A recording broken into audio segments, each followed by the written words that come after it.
Hi all, എല്ലാവർക്കും secret P S സിയിലേക്ക് സ്വാഗതം. അപ്പോൾ നമ്മൾ N C R T zoology, അതായത് N C R T biology class നമ്മൾ സ്റ്റാർട്ട് ചെയ്യാണ്. നമുക്കറിയാം, നമ്മൾ +1 ഉം +2 നോക്കുകയാണെന്നുണ്ടെങ്കിൽ നമുക്ക് സയൻസ് എടുത്ത പിള്ളേർക്ക് അറിയാം, 2 സബ്ജക്റ്റാണ് ഉണ്ടായിരിക്കുക. സയൻസ് എന്ന് പറയുമ്പോൾ, ബയോളജി എന്ന് പറയുമ്പോൾ എന്താണ് വരിക, ബോട്ടണി ഉണ്ടായിരിക്കും, സുവോളജി ഉണ്ടായിരിക്കും. ഈ ബോട്ടണിയിൽ വരുന്നത് സസ്യങ്ങളെക്കുറിച്ച് പഠിക്കുന്നതിനായിട്ടായിരിക്കും. സുവോളജി എന്ന് വെച്ചാൽ എന്തായിരിക്കും, നമുക്ക് പ്രധാനമായിട്ടും മനുഷ്യ ശരീരം, ജീവികളെ കുറിച്ചിട്ടൊക്കെ പഠിക്കുന്ന ഒരു ഭാഗമാണ് സുവോളജി എന്ന് പറയുന്നത്. ക്ലിയർ ആണല്ലോ അല്ലേ? ഇത്രയും. അപ്പോൾ നമ്മൾ ഇന്നത്തെ ക്ലാസ്സിൽ നമ്മൾ നോക്കുന്നത് സുവോളജി ചാപ്റ്റേഴ്സാണ്. നമ്മൾ കൂടുതലും ഫസ്റ്റ് സുവോളജി ചാപ്റ്റേഴ്സാണ് കംപ്ലീറ്റ് ചെയ്യാനായിട്ട് നോക്കുന്നത്. കാരണം നമുക്ക് നമ്മുടെ സിലബസിൽ സസ്യം എന്ന് പറയുന്ന ഒരു ഭാഗം വരുന്നില്ല. എന്നാലും നമുക്ക് ക്വസ്റ്റ്യൻസ് വരാറുണ്ട് അല്ലേ? SCERT-യിൽ നിന്ന് ക്വസ്റ്റ്യൻസ് വന്നിട്ടുണ്ടല്ലോ, സ്ക്ലിയറും കൈമും ഒക്കെ ചോദിച്ചിട്ടുണ്ട് അല്ലേ? അതൊക്കെ സസ്യത്തിൻ്റെ ഭാഗത്തു നിന്ന് വരുന്ന ക്വസ്റ്റ്യൻസാണ്. അപ്പോൾ നമുക്ക് ലാസ്റ്റ് നമ്മൾ നമുക്ക് പ്രധാനമായിട്ടുള്ള NCERT ചാപ്റ്റേഴ്സ് എടുത്തതിന് ശേഷം നമുക്ക് സസ്യങ്ങളെക്കുറിച്ച് പഠിക്കാം കേട്ടോ. കാരണം നമുക്ക് ഇമ്പോർട്ടൻ്റ് ആയിട്ടുള്ളത് ആദ്യം എന്താണ്, ഈ ഒരു സുവോളജി തന്നെയാണ്. അപ്പോൾ +1 +2 എന്നീ ക്ലാസ്സുകളിലെ പ്രധാനമായിട്ടും പഠിക്കേണ്ട NCERT ജോഗ്രഫി ക്ലാസ് നമ്മൾ ചെയ്യുന്നുണ്ട്. അതുപോലെ തന്നെ history class, Kerala history, India history ക്ലാസ്സുകളൊക്കെ തന്നിട്ടുണ്ട്. അതുപോലെ തന്നെ അതിന് ചെറിയ നോട്ട്സ് ആയിട്ടുള്ള ക്ലാസ്സുകൾ നമ്മൾ എടുത്തിട്ടുണ്ട്. നമ്മൾ ബ്രീഫായിട്ട് എടുക്കുന്നതിന് പകരം നോട്ട്സ് ആയിട്ടുള്ള ക്ലാസ്സുകളും എടുത്ത് തന്നിട്ടുണ്ട്. അപ്പോൾ പ്ലേലിസ്റ്റ് ഒന്ന് ചെക്ക് ചെയ്യാട്ടോ. അതുപോലെ തന്നെ SCERT ക്ലാസ്സുകൾ 5ാം ക്ലാസ് മുതൽ 10ാം ക്ലാസ് വരെയുള്ള ക്ലാസ്സുകൾ എടുക്കുന്നുണ്ട്. ഓക്കെ. അതുപോലെ തന്നെ പ്രീവിയസ് ക്വസ്റ്റ്യൻ ആൻസേഴ്സും മോഡൽ പേപ്പേഴ്സൊക്കെ തരുന്നുണ്ട്. ഒന്ന് പ്ലേലിസ്റ്റൊക്കെ ഒന്ന് ചെക്ക് ചെയ്താൽ മതി കേട്ടോ. അപ്പോൾ ഇതൊക്കെയാണ് വീഡിയോസ് ചെയ്തതെന്ന് കാണാനായിട്ട് സാധിക്കും.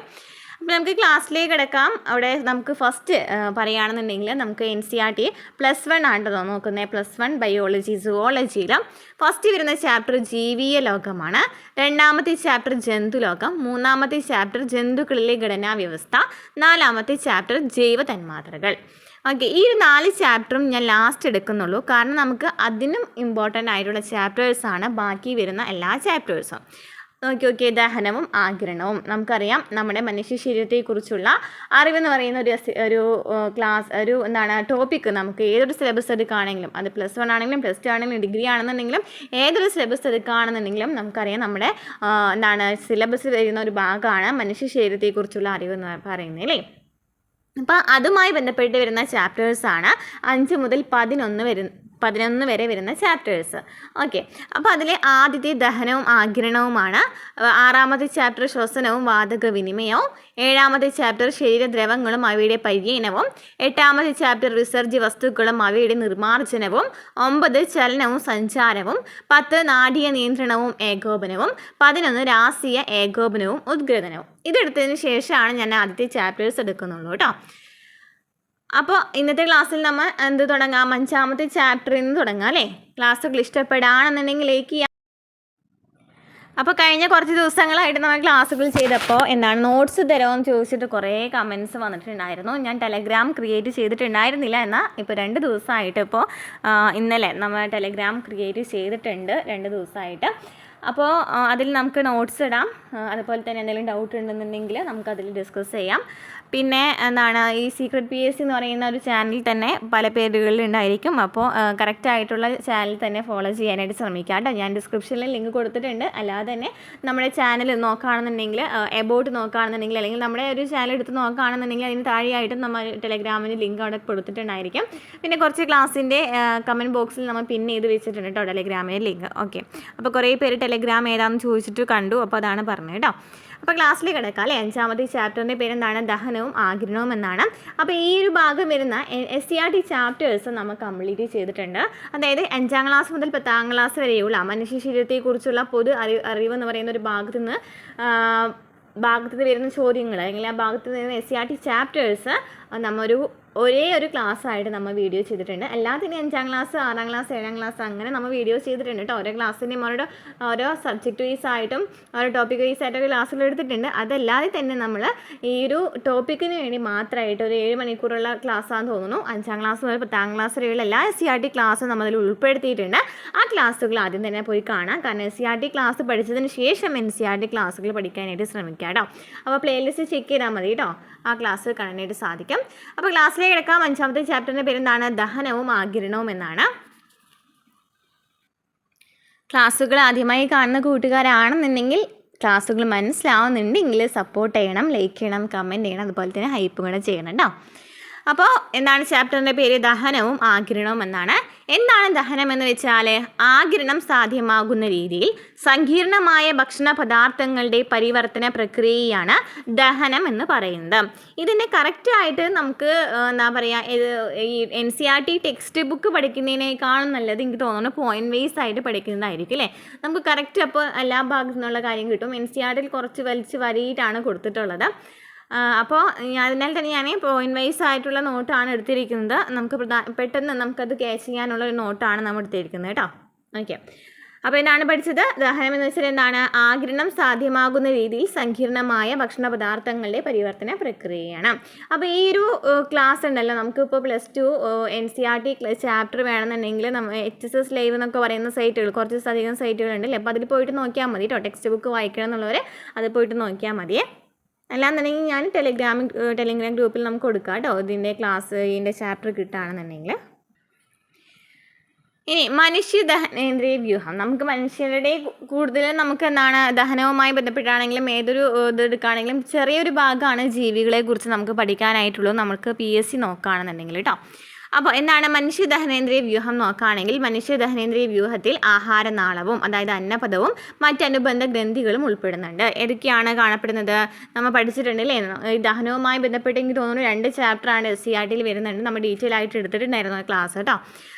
അപ്പോൾ എന്താണ് ഇവിടെ വായ വരുന്നുണ്ട്. അതുപോലെ തന്നെ നമ്മൾ പഠിച്ചിട്ടുള്ളത് എന്താണ്? വായ, അന്നനാളം അല്ലേ, അന്നനാളം, ആമാശയം. പിന്നെന്താ പഠിച്ചിട്ടുള്ളത്? ആമാശയം, ചെറുകുടൽ, വൻകുടലൊക്കെ എന്താണ് ദഹനവുമായി ബന്ധപ്പെട്ട് വരുന്ന ഭാഗങ്ങളാണ്. നമുക്ക് നോക്കാം.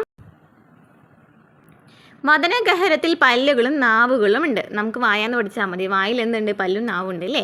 താടിയിലെ കുഴികളിൽ പല്ലുകൾ ഉറപ്പിച്ചിരിക്കുന്നു. താടിയിലെ കുഴികളിലാണ് പല്ലുകൾ ഉറപ്പിച്ചിരിക്കുന്നത്. ഈ തരത്തിലുള്ള ക്രമീകരണമുള്ളവയെ കോടരതന്തികൾ എന്ന് വിളിക്കുന്നു. കോടരതന്തികൾ എന്ന് വെച്ചാൽ എന്താണ്? പല്ലുകൾ ഇങ്ങനെ ഈ താടിയിലെ കുഴിയിൽ ഉറപ്പിച്ച് വെച്ചിട്ടുണ്ടായിരിക്കില്ല, ഇതിനെയാണെന്ന് പറയുന്നത് കോടരതന്തികൾ എന്ന് വിളിക്കുന്നത്. മനുഷ്യർക്ക് ജീവിതകാലത്ത് 2 പ്രാവശ്യം പല്ല് മുളയ്ക്കുന്നതിനാൽ മനുഷ്യരെ ദ്വിജദന്തികൾ എന്ന് വിളിക്കുന്നു. ദ്വിജദന്തികൾ എന്ന് വെച്ചാൽ എന്താണ്? മനുഷ്യർക്ക് നമുക്കറിയാം പാൽപ്പല്ലുകളുണ്ട്. അതുപോലെ തന്നെ എന്താണ്, നമ്മൾ കഴിഞ്ഞ NCERT പഠിച്ചിട്ടുണ്ടല്ലേ, പാൽപ്പല്ല് എന്ന് വെച്ചാൽ 20 പല്ലുകളാണുള്ളത്. മുതിർന്നവരിലാണെന്നുണ്ടെങ്കിൽ 32 പല്ലുകളാണുള്ളത്. നമുക്കറിയാം ആദ്യത്തെ പല്ലുകൾ എന്താണ്? കൊഴിഞ്ഞു പോയിട്ട് വീണ്ടും പല്ല് വരാണ് ചെയ്യുന്നത്. അപ്പോൾ അതിനാൽ തന്നെ മനുഷ്യരെ എന്ന് വിളിക്കാം, ദ്വിജദന്തികൾ എന്ന് വിളിക്കാം അല്ലേ. ആദ്യത്തെ പല്ല് പാൽപ്പല്ലുകൾ എന്നറിയപ്പെടുന്നു. ആദ്യത്തെ പല്ല് പാൽപ്പല്ലുകൾ എന്നാണ് അറിയപ്പെടുന്നത്. എത്ര പല്ലുകളുണ്ട്? പാൽപ്പല്ലുകൾ 20 പല്ലുകളാണുള്ളത്. നെക്സ്റ്റ്, മനുഷ്യർക്ക് 32 പല്ലുകളുണ്ട്. അവ 4 തരത്തിലാണ്. നമുക്കറിയാം മനുഷ്യരിൽ എത്ര തരത്തിൽ പല്ലുകളുണ്ട്? 4 തരത്തിൽ പല്ലുകളുണ്ട് അല്ലേ. 32 പല്ലുകളാണുള്ളത്. അല്ലെങ്കിൽ മുതിർന്നവരിൽ 32 പല്ലുകളാണുള്ളത്. ഏതൊക്കെയാണ്? ഒളിപ്പല്ലുകൾ, കോമ്പല്ലുകൾ, അഗ്രചർവണകങ്ങൾ, ചർവണകങ്ങൾ എന്നിങ്ങനെയാണ് അല്ലേ. എങ്ങനെയാണ്? ഒളിപ്പല്ലുകൾ, കോമ്പല്ലുകൾ, അഗ്രചർവണകങ്ങൾ, ചർവണകങ്ങൾ എന്നിങ്ങനെയാണ്. അപ്പോൾ ഇതിൽ നമുക്കറിയാം ഒളിപ്പല്ല് എന്ന് വെച്ചാൽ എന്താണ്? കടിച്ച് മുറിക്കാനാണ് സഹായിക്കുന്നത്. ഇത് NCERT പോയിന്റ്സ് ആണ് കേട്ടോ. നമുക്ക് NCERT അങ്ങനെ പ്രധാനമായിട്ടും ബേസിക് ആയിട്ടുള്ള പറഞ്ഞു തരുന്നില്ല, ഡീറ്റെയിൽ ആയിട്ടുള്ള ക്ലാസ് മാത്രമാണ് ഈ NCERT കൊടുത്തിരിക്കുന്നത് കേട്ടോ. അപ്പോൾ നമുക്ക് അറിയാം കഴിഞ്ഞ NCERT നോക്കുകയാണെന്നുണ്ടെങ്കിൽ ഡീറ്റെയിൽ ആയിട്ട് ഓരോരു കോളത്തിൽ കൊടുത്തിട്ടുണ്ട്. അപ്പോൾ ഒളിപ്പല്ല് എന്ന് വെച്ചാൽ എന്താണ്? കടിച്ച് മുറിക്കാനാണ് സഹായിക്കുന്നത്. കോമ്പലാണെന്നുണ്ടെങ്കിലോ കടിച്ച് കീറാനാണ് സഹായിക്കുന്നത്. ചർവണകവും അതുപോലെ തന്നെ ചർവണകാണെങ്കിലും കടിച്ച് കീറാനാണ് സഹായിക്കുന്നത് അല്ലേ. ഇതില്ലേ ഇവരുടെ നമ്മുടെ ഈ ഒരു ഫോം ചോദിക്കുകയാണെന്നുണ്ടെങ്കിൽ, അതായത് ഈ ഫോർമുല ചോദിക്കുകയാണെങ്കിൽ 21 എന്നാണ്. അതായത് നമ്മുടെ മനുഷ്യരിൽ എത്ര പല്ലുകൾ ഉണ്ടെന്ന് ചോദിക്കുകയാണെന്നുണ്ടെങ്കിൽ ഓരോ പല്ലുകളും 21, 23 എന്ന് പറയുന്ന ഘടനയിലാണ്. അതായത് ഇത്രയും പഠിച്ചു വെച്ചാൽ മതി. 21, 23 ഉള്ളത് പഠിക്കുകയാണെന്നുണ്ടെങ്കിൽ നമുക്ക് എത്ര നമ്പേഴ്സ് ഉണ്ടെന്നുള്ളത് കിട്ടും. അപ്പോൾ ഞാൻ പഠിച്ചു വെച്ചിരിക്കുന്നത് ഈ 2ന് നമ്മൾ 4 കൊണ്ട് ഇൻറ്റു ചെയ്യാം. ഓക്കെ, അപ്പോൾ 2 × 4 എന്ന് പറയുമ്പോൾ എത്രയായി? 8 കിട്ടിയല്ലോ. ആദ്യത്തെ 2 × 4 8. അപ്പോൾ 8 പല്ലുകളാണ് മനുഷ്യരിൽ എത്ര വരുന്നത്? ഉളിപ്പല്ല് വരുന്നത്. ആദ്യം വരുന്ന ഉളിപ്പല്ലാണ്. മനുഷ്യരിൽ എത്ര പല്ലുകളുണ്ട്? ഉളിപ്പല്ല് എത്ര എണ്ണുണ്ട്? 8 എണ്ണാണുള്ളത്. ഇനി നെക്സ്റ്റ് നോക്കുകയാണെന്നുണ്ടെങ്കിൽ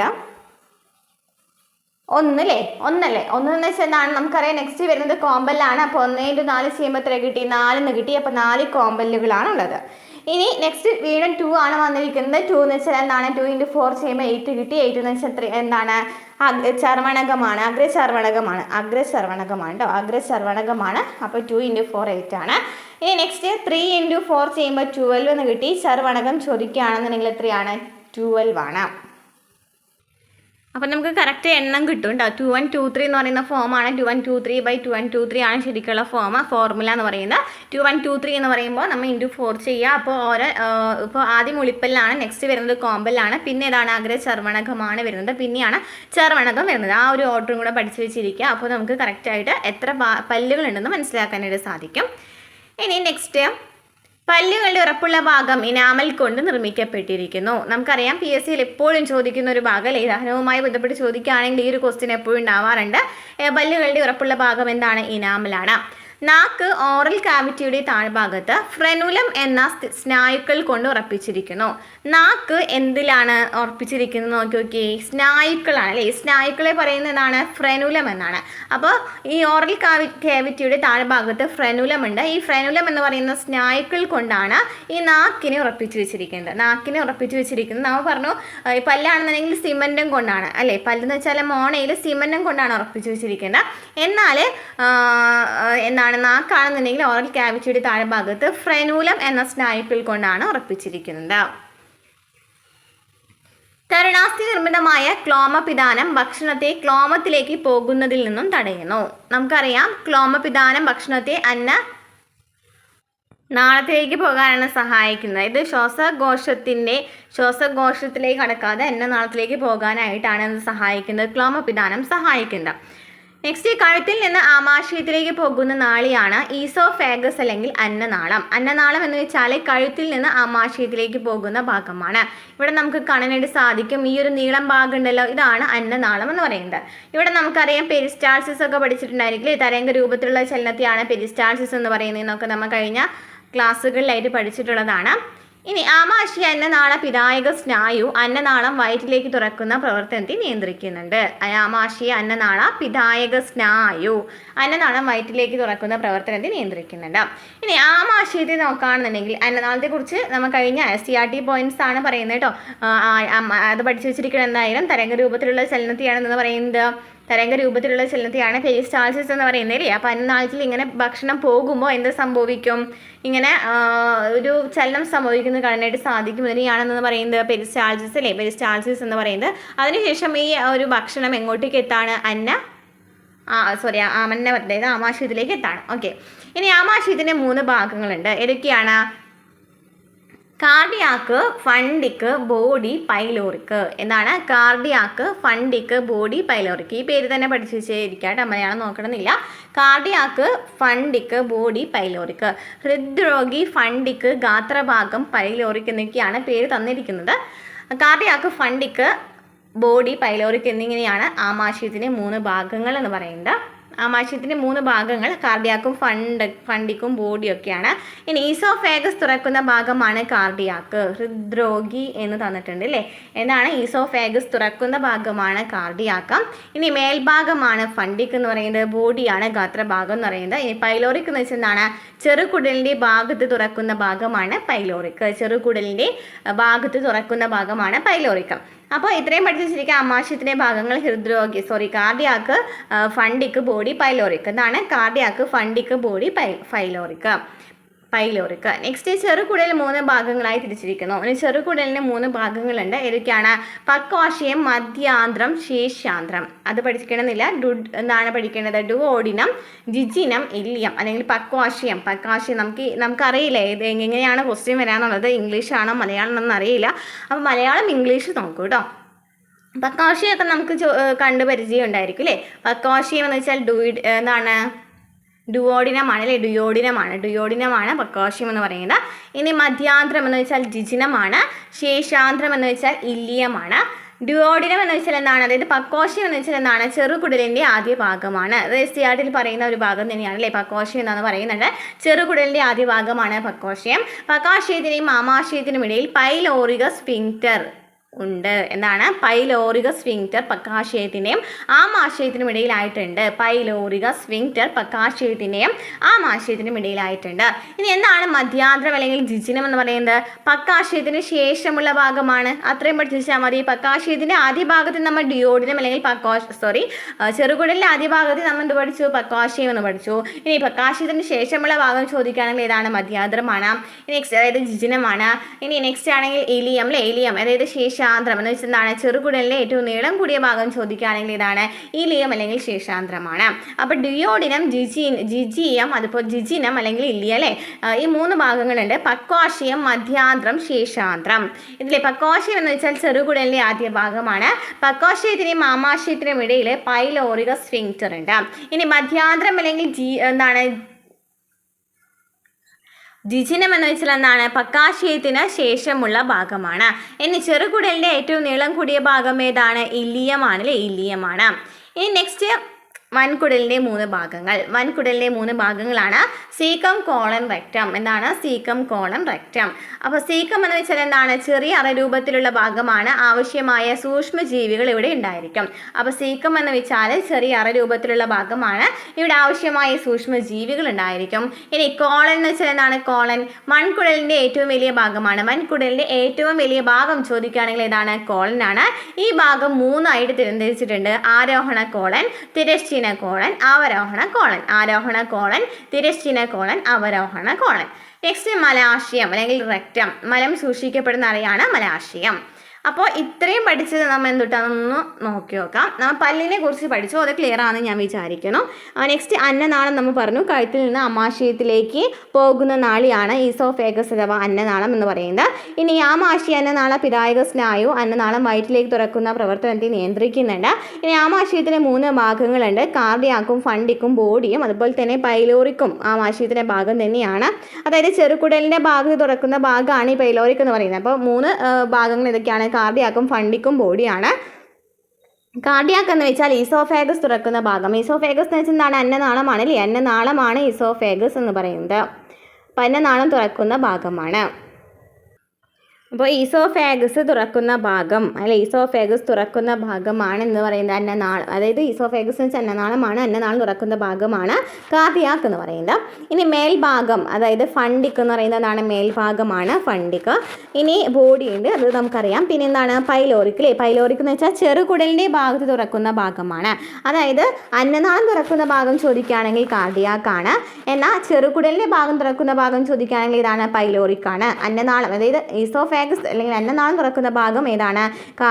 കാർഡിയാക്കാണ്. അതുപോലെ തന്നെ പൈലോറിക് എന്ന് വെച്ചാൽ എന്താണ്? ചെറുകുടലിൻ്റെ ഭാഗത്ത് തുറക്കുന്ന ഭാഗമാണ്. ഇനി ചെറുകുടലിന് 3 ഭാഗങ്ങളുണ്ട്. ഇതൊക്കെയാണ് ഡിയോഡിനം, ജിജിനം, ഇലിയം. അതായത് പക്വാശയം, മധ്യാന്തരം, ശേഷാന്തരം. പക്വാശയം എന്ന് വെച്ചാൽ എന്താണ്? ചെറുകുടലിൻ്റെ ആദ്യ ഭാഗമാണ് അല്ലേ? ചെറുകുടലിൻ്റെ ആദ്യ ഭാഗമാണ്. നമ്മൾ പറഞ്ഞു ചെറുകുടൽ തുറക്കുന്ന ഭാഗത്തിൽ നിന്ന് അറിയപ്പെടുന്നുണ്ട്, പൈലോറിക് എന്നറിയപ്പെടുന്നുണ്ട് അല്ലേ? ഇനി ചെറുകുടലിൻ്റെ ആദ്യ ഭാഗം ചോദിക്കുകയാണെങ്കിൽ ഏതാണ്? പക്വാശയമാണ്. ഈ പക്വാശയത്തിനും ആമാശയത്തിനിടയിൽ പൈലോറികസ് സ്ഫിങ്ക്റ്റർ ഉണ്ടെന്നൊക്കെ പറയുന്നുണ്ട്. ഇനി എന്താണ്? ജിജിനം എന്ന് വെച്ചാൽ എന്താണ്? പക്വാശയത്തിന് ശേഷമുള്ള ഭാഗമാണ് ജിജിനം. എന്താണ്? പക്വാശയത്തിന് ശേഷമുള്ള ഭാഗം അല്ലേ? പക്വാശയത്തിന് ശേഷമുള്ള ഭാഗം ചോദിക്കുകയാണെങ്കിൽ ഏതാണ്? ജിജിനമാണ്. ഇവിടെ നമ്മൾ പറഞ്ഞല്ലോ ഫണ്ടിക് എന്ന് വെച്ചാൽ എന്തായിരുന്നു? മേൽഭാഗമായിരുന്നു. ഇനി എന്താണ്? മധ്യാന്തരം. ജിജിനം എന്ന് വെച്ചാൽ പക്വാശയത്തിന് ശേഷമുള്ള ഭാഗമാണ്. ഇനി ചെറുകുടലിൻ്റെ ഏറ്റവും നീളം കൂടിയ ഭാഗം ചോദിക്കുകയാണെങ്കിൽ ഇലിയമാണ്. ചെറുകുടലിൻ്റെ ഏറ്റവും നീളം കൂടിയ ഭാഗം ചോദിക്കുകയാണെങ്കിൽ ഇലിയമാണ്. അപ്പോൾ പക്വാശയം എന്ന് വെച്ചാൽ ചെറുകുടലിൻ്റെ ആദ്യ ഭാഗമാണ്. ഇനി ജിജിനം എന്ന് വെച്ചാൽ പക്വാശയത്തിന് ശേഷമുള്ള ഭാഗമാണ്. ഇനി ചെറുകുടലിൻ്റെ ഏറ്റവും നീളം കൂടിയ ഭാഗം ചോദിക്കുകയാണെങ്കിൽ ഇതാണ് ഇലിയമാണ്. ഇനി വൻകുടലിന് 3 ഭാഗങ്ങളുണ്ട്. എന്തൊക്കെയാണ്? സീക്കം, കോളം, റെക്റ്റം അല്ലേ? Caecum, column, rectum. സീക്കം എന്ന് വെച്ചാൽ എന്താണ്? ചെറിയ അറരൂപത്തിലുള്ള ഭാഗമാണ് സീക്കം എന്ന് പറയുന്നത്. ആവശ്യമായ സൂക്ഷ്മജീവികൾ അവിടെ ഉണ്ടായിരിക്കും. ഇനി കോളൻ എന്ന് വെച്ചാൽ എന്താണ്? വൻകുടലിലെ ഏറ്റവും വലിയ ഭാഗം ചോദിക്കുകയാണെങ്കിൽ കോളനാണ്. നമ്മൾ ചെറുകുടലിലെ ഏറ്റവും വലിയ ഭാഗം പഠിച്ചല്ലോ, ഏതായിരുന്നു? ഇലിയമായിരുന്നു അല്ലേ? അപ്പോൾ വൻകുടലിലെ ഏറ്റവും വലിയ ഭാഗം ചോദിക്കുകയാണെങ്കിൽ ഏതാണ്? കോളനാണ്. ഇതിനെ 3 ആയിട്ട് തിരിച്ചിട്ടുണ്ട്. ആരോഹണ കോളൻ എന്നും, തിരശ്ചീന കോളൻ എന്നും, അവരോഹണ കോളൻ എന്നും. സീക്കം എന്ന് വെച്ചാൽ എന്തായിരുന്നു? ചെറിയ അരരൂപത്തിലുള്ള ഭാഗമാണ് അല്ലേ? ചെറിയ അറരൂപത്തിലുള്ള ഭാഗമാണ്. ആവശ്യമായ സൂക്ഷ്മജീവികൾ ഇവിടെ ഉണ്ടായിരിക്കും. ഇവിടെ കറക്റ്റ് കാണിക്കുന്നുണ്ട് കേട്ടോ. പക്വാശയത്തിൻ്റെ മുകൾ ഭാഗമാണിത്. പക്വാശയത്തിൻ്റെ മുകൾ ഭാഗം നോക്കിയേക്കേ. ഇനി നോക്കിയോക്കേ. പിൻ അഗ്രഭാഗം, ഗാത്രഭാഗം, അതായത് നമ്മൾ ആമാശയത്തിൽ പറഞ്ഞിട്ടുണ്ടായിരുന്നല്ലോ അല്ലേ, ഏതൊക്കെയാണ് പറഞ്ഞിട്ടുണ്ടായിരുന്നത്? കാർഡിയാക്ക് അല്ലേ, കാർഡിയാക്ക് അതായത് ഹൃദ്രോഗി ഭാഗം. ഇനി ഗാത്രഭാഗം എന്ന് വെച്ചാൽ ബോഡി, ഇതാണ് ബോഡി. Okay, cardiac body. പിന്നെന്താണ് പിൻ അഗ്രഭാഗം എന്ന് വെച്ചാൽ എന്താണ്?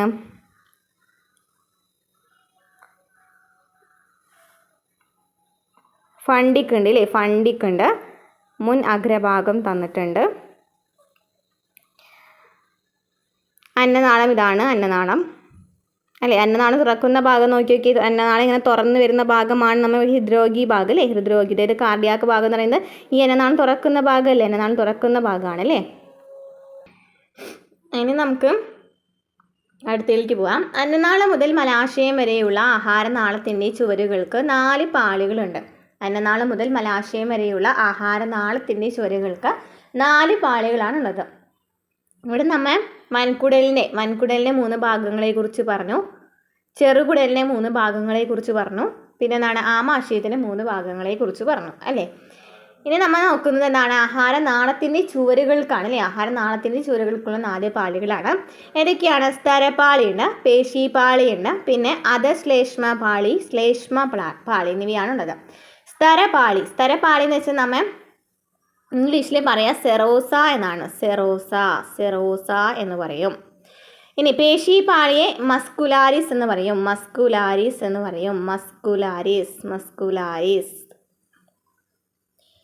ഇനി അധശ്ലേഷ്മ പാളിയെ സബ് മ്യൂക്കോസ. അധശ്ലേഷ്മ പാളി എന്ന് വെച്ചാൽ എന്താണ്? Sub mucosa. ഇനി ശ്ലേഷ്മ പാളിയാണെന്നുണ്ടെങ്കിൽ എന്താണ്? മ്യൂക്കോസ. ഇപ്പോൾ ബയോളജി പഠിച്ചിട്ടുള്ള +2 ബയോസയൻസ് എടുത്തവർക്കൊക്കെ പെട്ടെന്ന് മനസ്സിലാവുന്നുണ്ടായിരിക്കും അല്ലേ, പെട്ടെന്ന് എല്ലാം ഓർമ്മ വരുന്നുണ്ടാവുമെന്ന് വിചാരിക്കുന്നു. അപ്പോൾ എന്താണ്? സ്തരപാളി, പേശിപാളി, അധശ്ലേഷ്മ പാളി, ശ്ലേഷ്മ പാളി എന്നിങ്ങനെ 4 പാളികളാണ് ഉള്ളത്. ഓക്കെ, അപ്പോൾ ഇവിടെ സ്തരപാളി എന്ന് വെച്ചാൽ ഏറ്റവും പുറത്ത് കാണപ്പെടുന്നതാണ് അല്ലേ. ഏറ്റവും പുറത്ത് കാണപ്പെടുന്നത് ഇതാണ്, സ്തരപാളിയാണെന്ന് പറയാം.